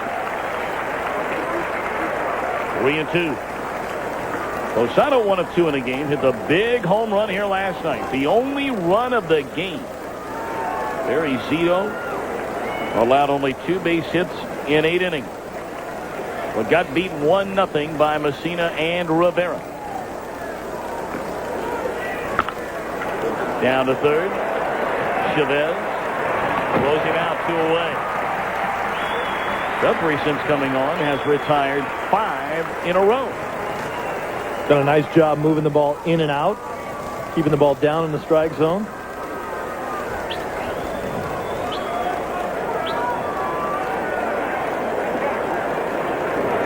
Ladies and gentlemen, your attention, please. Chad Bradford, a right-hander, getting loose in the Oakland bullpen, and the Yankees are going to send up a pinch hitter. Shane Spencer will bat for Paul O'Neill. And Spencer undoubtedly will remain in the game and play right field.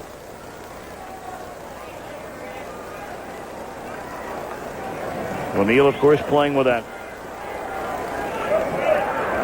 stress fracture in the left foot.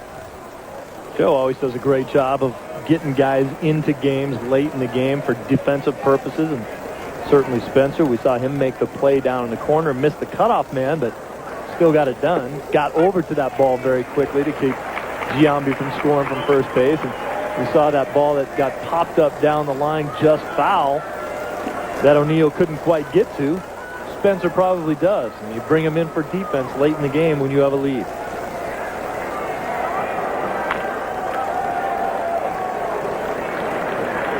One and two now to Spencer. Well, Paul O'Neill certainly hoping that this will not be his final game as a Yankee, if indeed he officially announces his retirement at the end of this year, whenever that may be. He wants one more crack at him tomorrow night on the home front.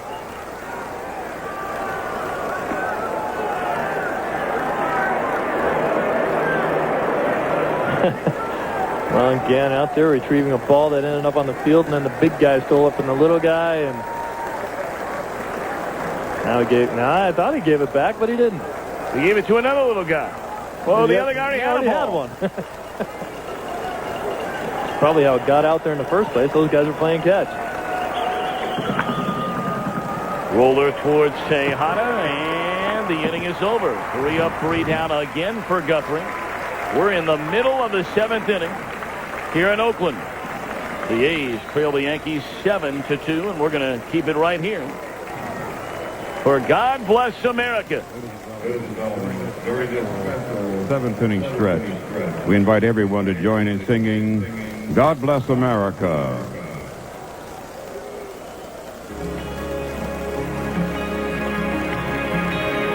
God bless America,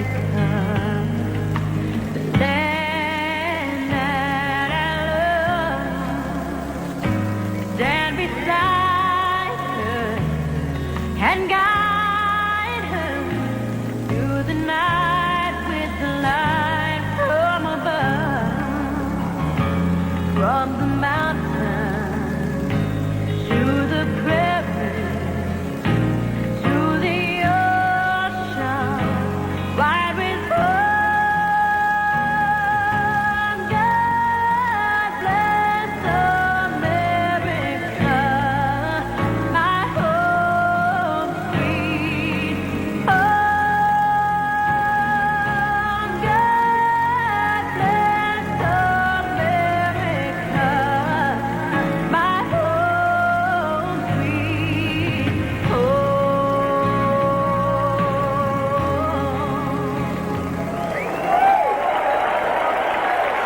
is brought to you by Budweiser, with the crisp, clean, refreshing taste you'll find in no other beer. This Bud's for you. And by Chevy Trucks, the most dependable, longest-lasting trucks on the road. Outs getting precious and few for the Oakland Athletics, trailing 7-2 as they bat here in the bottom half of the 7th inning against Mike Stanton. Stanton on in relief of El Duque. Orlando Hernandez went 5 2/3, allowed 8 hits, 2 runs. Stanton got the final out, leaving 2 on base for the A's in the 6th. And the heart of the order: Tejada, Giambi, and Gann. Shane Spencer does indeed remain in the game after batting for O'Neill.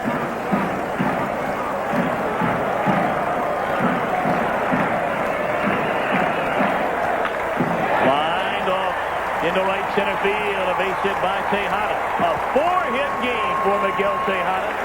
I tell you, he's one you brought up earlier, Steve, that at least has the right approach up there in this game. He's not trying to hit the ball out of the ballpark with every swing. And he's one of the guys that hit a lot of home runs during the season for this club. A little bit of a veteran leadership right there, doing what it takes in order to get this team back into it. They need base runners. They need to have constantly guys on the bases. I want to remind you, in a moment, we're going to be switching many of you to the start of Game 5 in Phoenix between St. Louis and Arizona. For those of you who do leave us and would like to continue to watch this game, you can tune in to the Fox Family Channel. And for those of you in New York, you're going to keep it right here on your Fox affiliate. For those in the Bay Area, same deal. But for many of you across the country, with this being a 5-run spread, and that one being the decisive 5th game, we're going to take you to that game, which begins at 1/4 the hour in the desert. 8:15 Eastern, 5:15 Pacific.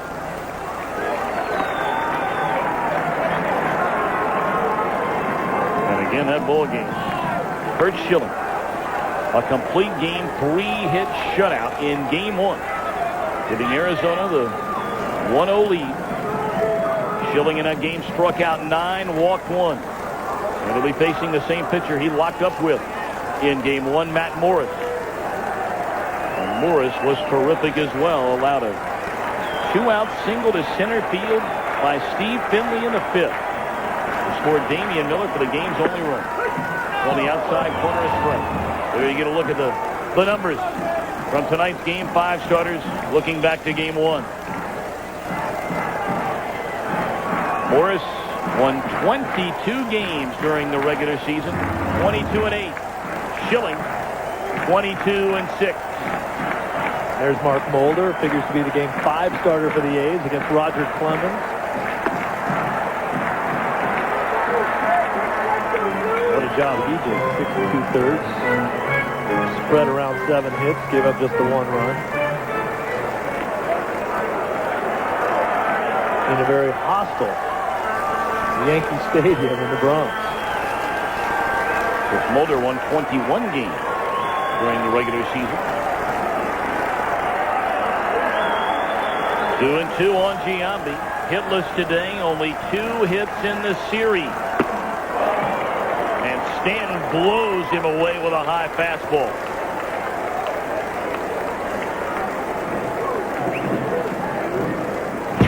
I'm Jeannie Zalasko at the Fox Network Center. It looks like we are headed back to the Bronx. And speaking of Game 5s, we send you now to the elimination game between Arizona and St. Louis, presented by Budweiser. We'll bring you updates from Oakland. Joe Buck and Tim McCarr will bring you all the action from Arizona after this message from your local station.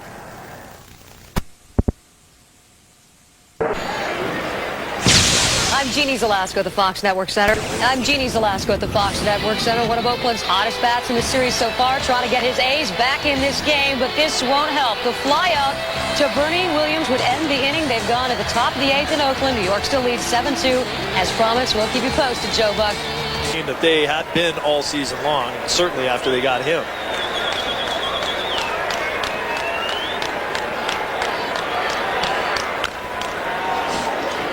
I saw Jermaine Dye before the game today. He was actually reading the postseason media guide about himself.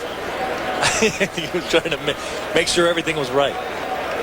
We had Well, as he should. He's like, Come on, JD. You don't know who you are? 2-2 on Soriano. Working out swing. We remind you, as always, our copyrighted telecast presented by authority of the Commissioner of Baseball may not be reproduced or retransmitted in any form. And the accounts and descriptions of this game may not be disseminated without express written consent.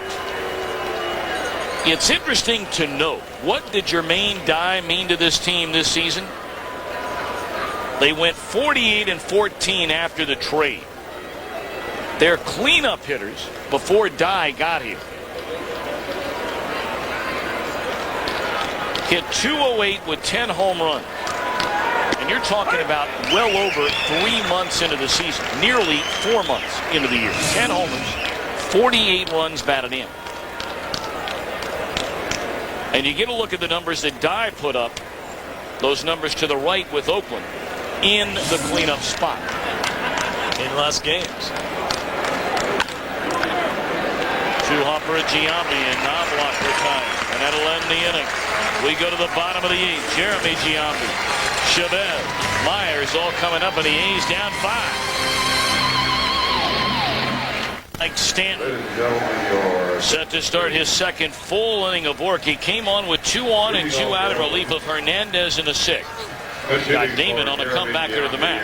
Allowed a leadoff single to Tejada in the 7th. And retired the next 3. And Eric Burns will come up and pinch hit. A right-handed batter batting for the left-handed batting Jeremy Giambi.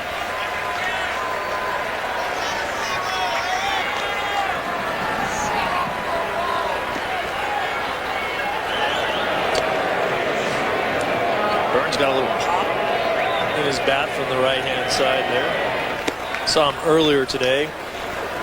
Good 3 hours before the game started. Hanging out underneath the stadium in the batting cage, trying to take some extra hacks, hoping for the opportunity to get in here and play.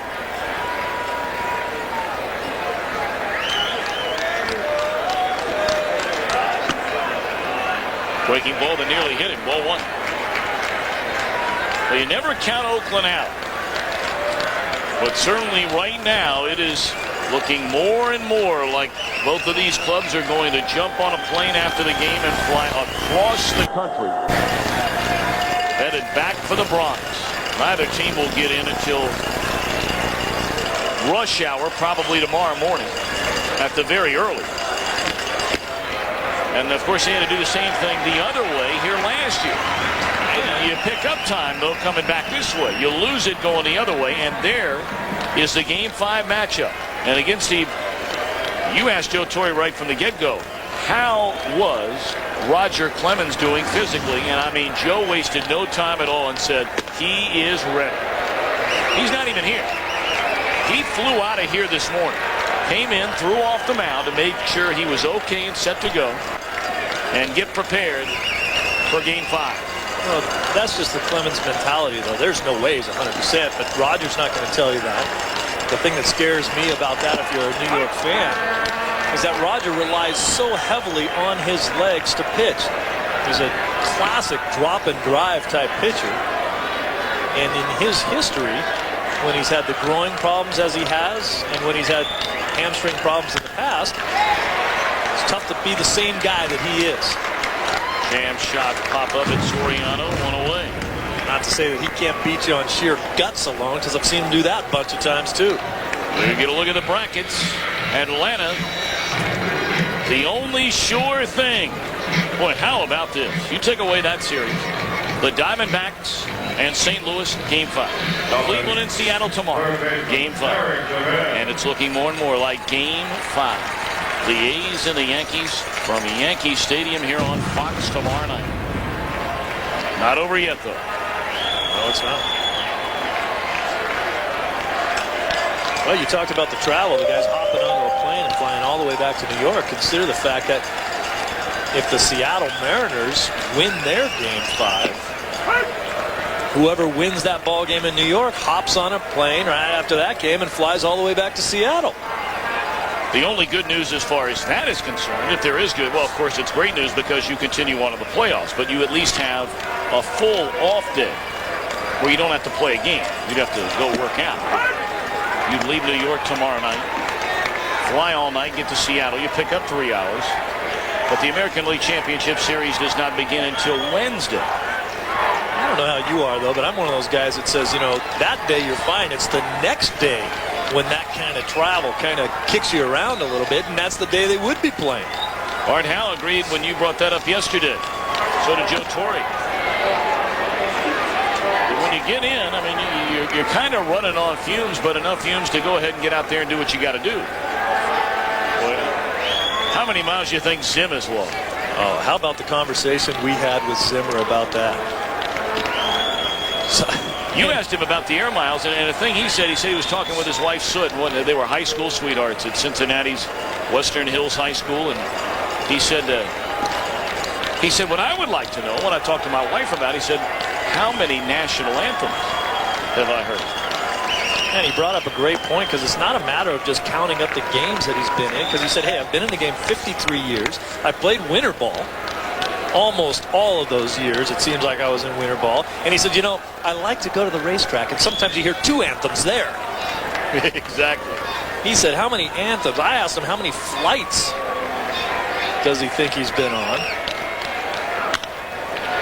In the air by Chavez, left center field, hit pretty well, and that ball caught. No! In and out of the glove of Knobloch. And in with a stand-up double is Chavez. I think Knobloch very upset with himself that he didn't get to that ball. Well, I think, you know, a little bit of his inexperience showed right there, shying away from the wall when he finally got to it.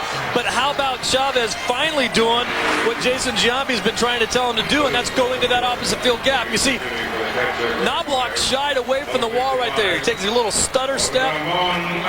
Thought he might run into the wall before the ball got there. There's not quite sure about what's going on. Didn't run head on into the wall. Well, that's a good sign for Chavez, though, to be hitting the ball into that left center field gap. They say on this team that that's when he is at his best. Joe Torre coming out, and that may be it for Stanton. You don't want to overuse him today where he couldn't go tomorrow. They're going to bring in Ramiro Mendoza. With 1 out, 1 on, and the Yankees in front by 5. We're in the 8th. We'll be back. Fox, presented by Budweiser, is brought to you by Budweiser with the crisp, clean, refreshing taste you'll find in no other beer. This Bud's for you by Nissan. Nissan introduces the totally new V6 Ultimate.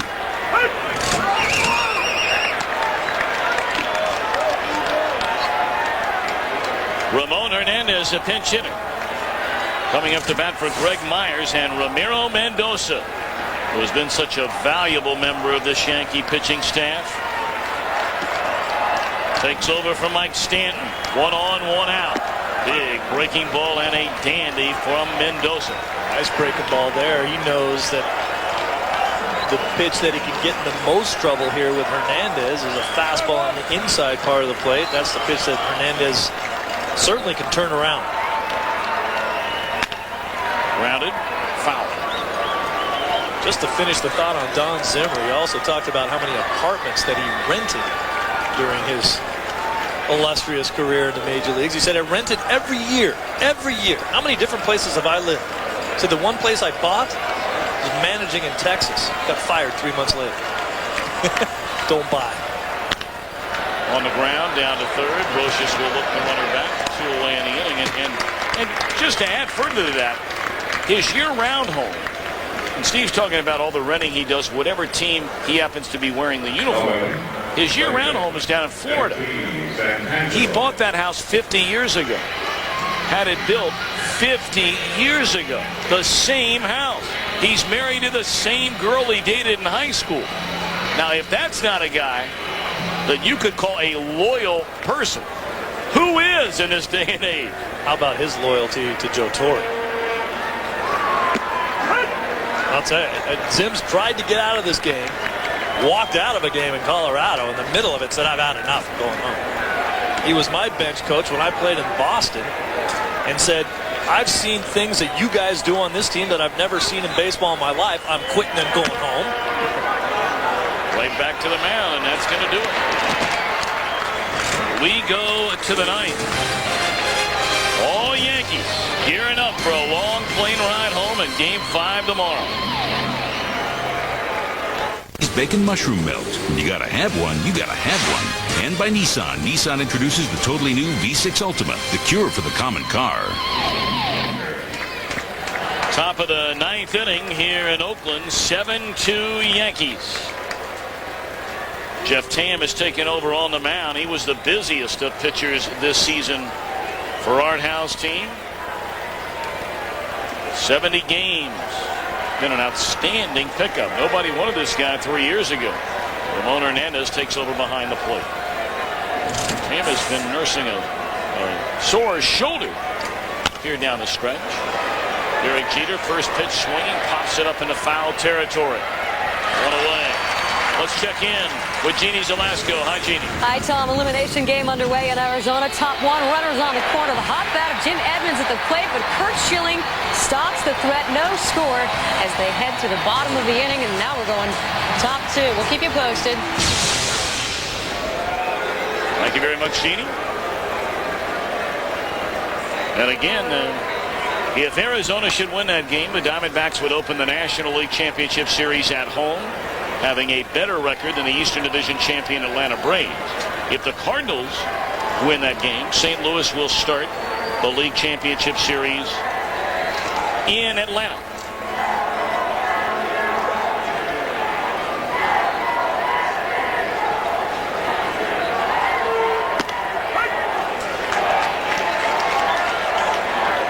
Well, what we're seeing here in this Oakland game is the same type of MO that Art Howe uses when he's winning a ball game as well, as far as the way he uses his bullpen there, the righty-lefty combination. Guthrie and Magnante from the left side, Tam and Messier, who we've not seen, coming in as the righties. Barry Zito, starter from yesterday. Good game he pitched.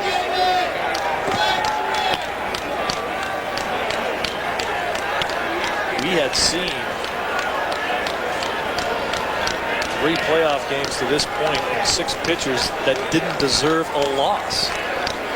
Schilling and Morris in the first game we saw. Woody Williams pitched a great game against Randy Johnson, who certainly did pitch well enough to win. That went down the right field line. Fair ball off the bat of David Justice. His first hit of the afternoon. He's making a turn, and he's coming to third, and he will get there with a triple.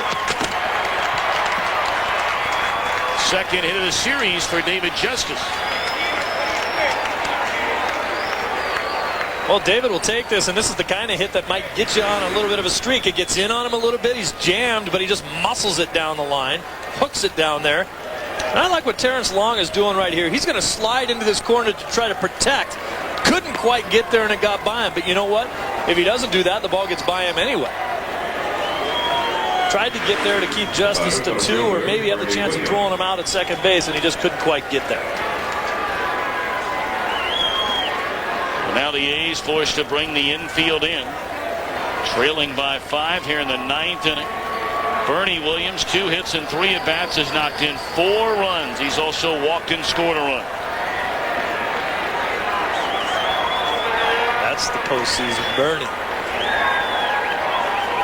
Williams came into this game only 1 for 11 without an RBI, without a run scored. The 1 hit was a double.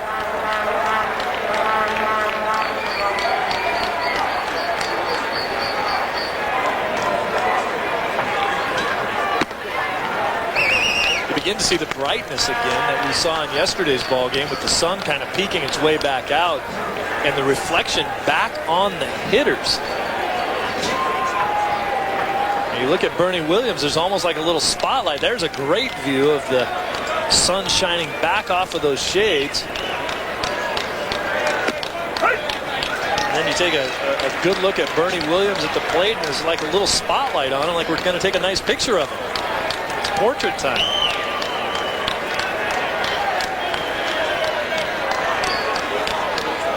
The hitters aren't looking directly back into that, but those are angled so that that reflection comes directly towards home plate. Now, you don't see it right over the pitcher's head. Into right center field, Williams tacking on some more.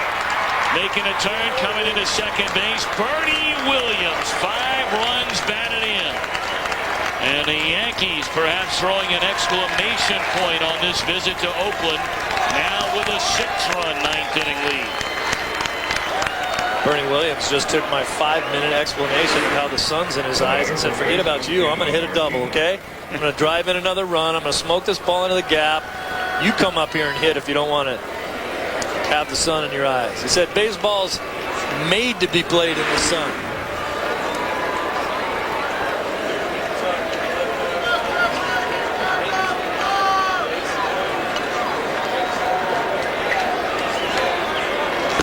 I'm not sure anybody besides those who wear the Yankee pinstripes and their most ardent followers. And there are a lot watching this game right now that figured, well, when they fell behind 2-0, they weren't coming to play again in the Bronx. Well, some are going to say, I knew they could have done it. I knew it. I knew they'd do it. These are the Yankees. There is a scramble right now to buy the tickets. You better believe it. And they will show up. Talk about a packed house that'll be rocking. For New York fans to think that possibility that might be the last game of the postseason of 2001, you better get your ticket early. You better make sure you have your credential to get into the yard, because they kick people like you right out of there. Especially if you don't have a little thing that says Fox broadcast team with your picture on it. Well, then you better be ready. Here's a 2-1 on the ground to the right side. 2 away in the inning. On the third goes Williams. This has been some kind of statement made by this Yankee club. And everybody knew they were a proud champion. They've also been a classy champion. Perhaps no more so personified than their manager, Joe Torre. And there are a lot of people out there that don't want to like the Yankees. It's hard not to like them when you get around them. Hey, I'm one of them. Hey, I grew up playing for the Red Sox. You know, that's you don't like the Yankees in no case. You cannot spend the amount of time that we have spent around the Yankee organization over the last 5 or 6 seasons and not like what they've done. I don't care what organization you grew up in. We'd like to thank, by the way, our friends at Fox Family Channel, as there's a base hit in the right field by Posada. Scoring Bernie Williams, making it 9-2 Yankees. And we'd like to thank those at the Fox Family Channel for taking on this telecast, which ran well longer than we had anticipated and paved the way for us to shift many in our audience over to Game 5 in Phoenix. Tom, what I'm going to be interested in finding out and kind of keeping an eye on is how the attitude of this Oakland A's team changes, and hopefully it doesn't at all. These are a bunch of wild, happy-go-lucky guys. That's how they got to the point where they're at. Clearly, the pressure point has shifted now after winning 2 straight games and now the possibility of dropping 2 in a row.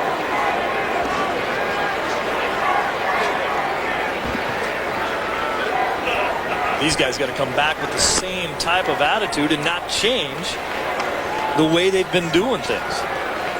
Led by that guy right there. And I think, you know, he's not the kind of guy that stands up in front of people and gives speeches. He slides up next to guys and talks to them. On the ground is short, and Tejada will throw out the hustling Spencer to end the inning. We'll get back to that. Go to the bottom half of the ninth. Oh, Yankees!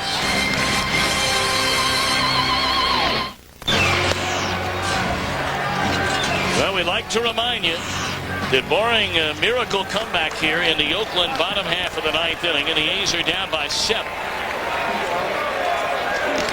Game 5 from Seattle tomorrow. Game 5 from the Bronx tomorrow. The Indians and the Mariners will be at 4 Eastern, 1 Pacific. The Athletics and the 3-time defending world champion Yankees will tee it up at 8 Eastern, 5 Pacific. The coordinating producer of Major League Baseball on Fox is Michael Weissman. Today's game and our entire crew throughout the entire year, produced by Jeff Gallen and directed by Jim Lynch. Our associate director is Derek Manning. Our broadcast associate, Kevin Dresser. Our technical producer, Greg Marlowe. The studio was produced by Gary Lang, directed by Bob Levy. The senior producer of Fox Sports is Bill Brown, and the executive producers of Fox Sports are Ed Gorn and David Hill. We thank, as always, Mark Wagner for all of our stat work in the booth. Mark Daddy Wags Wagner. And we want to thank all of our entire crew. I mean, because a lot of them are logging 20-hour days. They're going to be flying all night. Looks like we could be making our way, maybe, to New York for Game 5 tomorrow. Soriano can't get rid of it. That's an infield hit for Johnny Damon. Let's go to Jeannie Zelasco.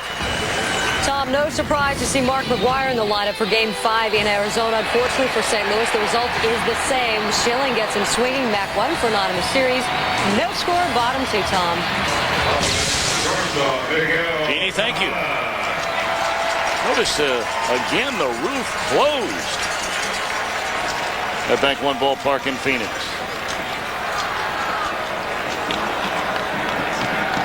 Some of the most beautiful weather in Phoenix is happening right now. Yeah, from now till about June. On the outside corner is strike.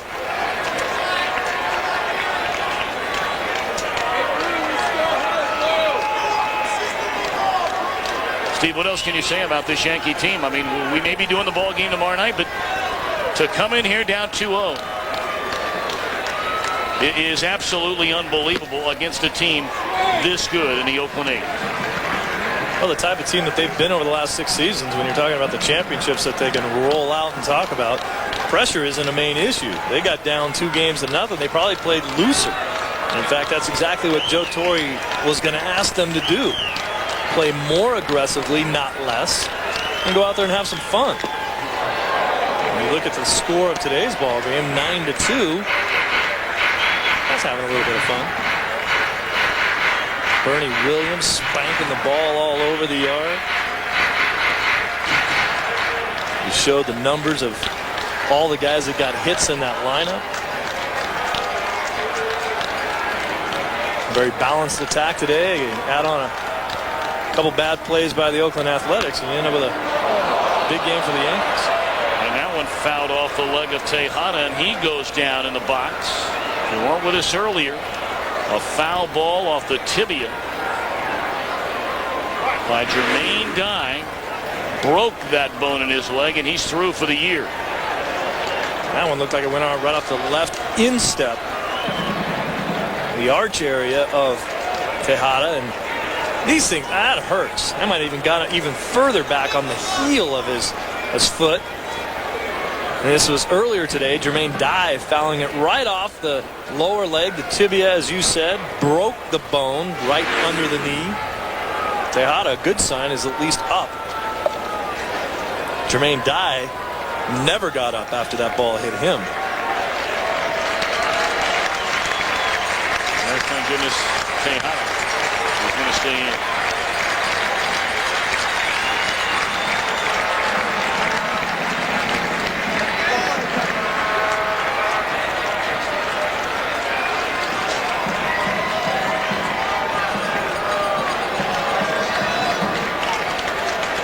The flip side of the coin is, if you're an A's fan,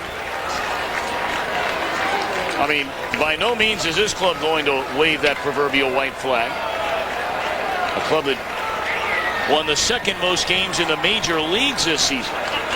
And they have the winningest pitcher in the American League getting the ball for him in Game 5 in Mark Mulder. Yeah, he's gone through a pressure-packed start, Game 1 of this series in Yankee Stadium. I would imagine going back there, I don't think he will feel any more pressure. When I talked to him, he said, you know what, the pressure doesn't really mean that much to me. I'm kind of an even-keeled guy. I show up, I do my job. It doesn't really matter who I'm pitching against and what the situation is. Tejada gone on strikes, one away. There's, as you look at the big three, and that's Mulder right there, Zito next to him. Zito's the crazy off-the-wall guy. Mulder just does his job. And Hudson is the guy that shows emotion out there. will taunt you a little bit. You're talking about three guys with an extreme amount of poise on the mound when they pitch, but all totally different personality-wise. Olmedo signs his batting for Jason Giambi. Breaking ball stays high. 0 for 3 in a game was Giambi. Giambi now just 2 of 13 in the series.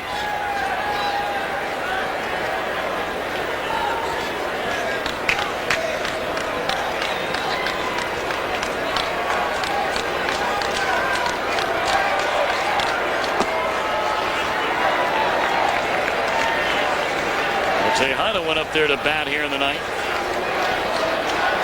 So too did Johnny Damon. But they hit for Giambi. I'm wondering if maybe Art Howe watched that ball bounce off of Tejeda's foot there. Tejada and decided, I'm not going to send Giambi up in this situation. Why let me get an opportunity where he might get hit by a pitch or foul a ball off of his foot, and he's out of the lineup for Game 5. Well, they're already without Jermaine Dye. We know that much.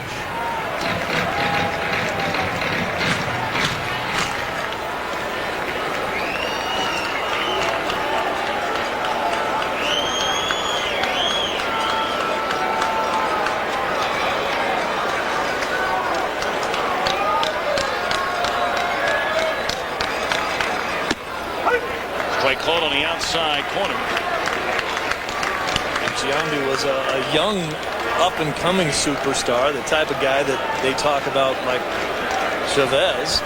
Maybe, you know, if you're having a rough series, you don't want to ruin the kid's confidence. You get him out of there, let him come back for Game 5. But that's not Giambi's case. I think it's more about making sure that he doesn't get hurt in a situation like this. The A's are down to their final out. Ramiro Mendoza getting his second straight strikeout. And again, if the Yankees can go ahead and finish this one off. A doubleheader tomorrow here on Fox. Game 5 in the American League Division Series, the Indians and the Mariners. That'll be at 4 Eastern, 1 Pacific. And then we go back to the Bronx.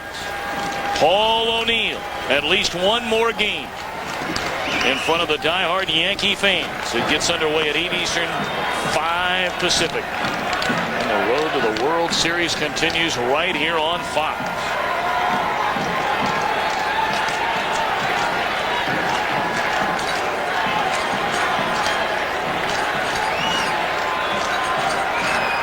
Well, both teams will let it all hang out tomorrow. That ball hammered down the left field line, but foul off the bat of Ron Gant. What I mean by that is, you can rest assured that Andy Pettitte will say to Joe Torre, hey, look, if Roger Clemens runs into some trouble or his hamstring starts bothering him again, I'm ready for it. I would imagine he'd be one of the first guys out of the pen. Possibility. He would have been the starter if Roger couldn't go. They didn't expect him to throw a complete game. It was going to be Andy Pettitte and friends. They have the kind of bullpen that can do that. Even Stanton, after throwing the job that he did today for the Yankees, will take the ball again tomorrow. Joe didn't overuse anybody. And Art Howe had to be careful about that as this game went on. He did give Guthrie a couple of innings, but he threw a minimal number of pitches in that sack. Ramiro Mendoza fans the final 3 A's of the ball game. So, Steve, we wondered if it could happen. The Yankee people kept saying it can happen. We're going back to the Bronx for Game 5. Certainly nobody can be happier about this than the New York Yankees going back into their own backyard, where it's certainly difficult to win games. The Oakland Athletics walked in there and won the first 2 games of this series. I would imagine the atmosphere would be a little bit different for Game 5 of this series. The A's left 10 men on base as they continue to struggle with runners in scoring position. They had runners on the corners with nobody out in the first inning. Failed to score. The Yankees jumped on them in the second. Never looked back. So for Steve Lyons, I'm Tom Brenneman saying so long from Oakland. Our final score, 9-2 Yankees. And a reminder, a doubleheader. 2 decisive Game 5. It'll be the Indians and the Mariners at 4 Eastern, 1 Pacific. The Yankees from the Bronx, 8 Eastern, 5 Pacific. see you tomorrow night.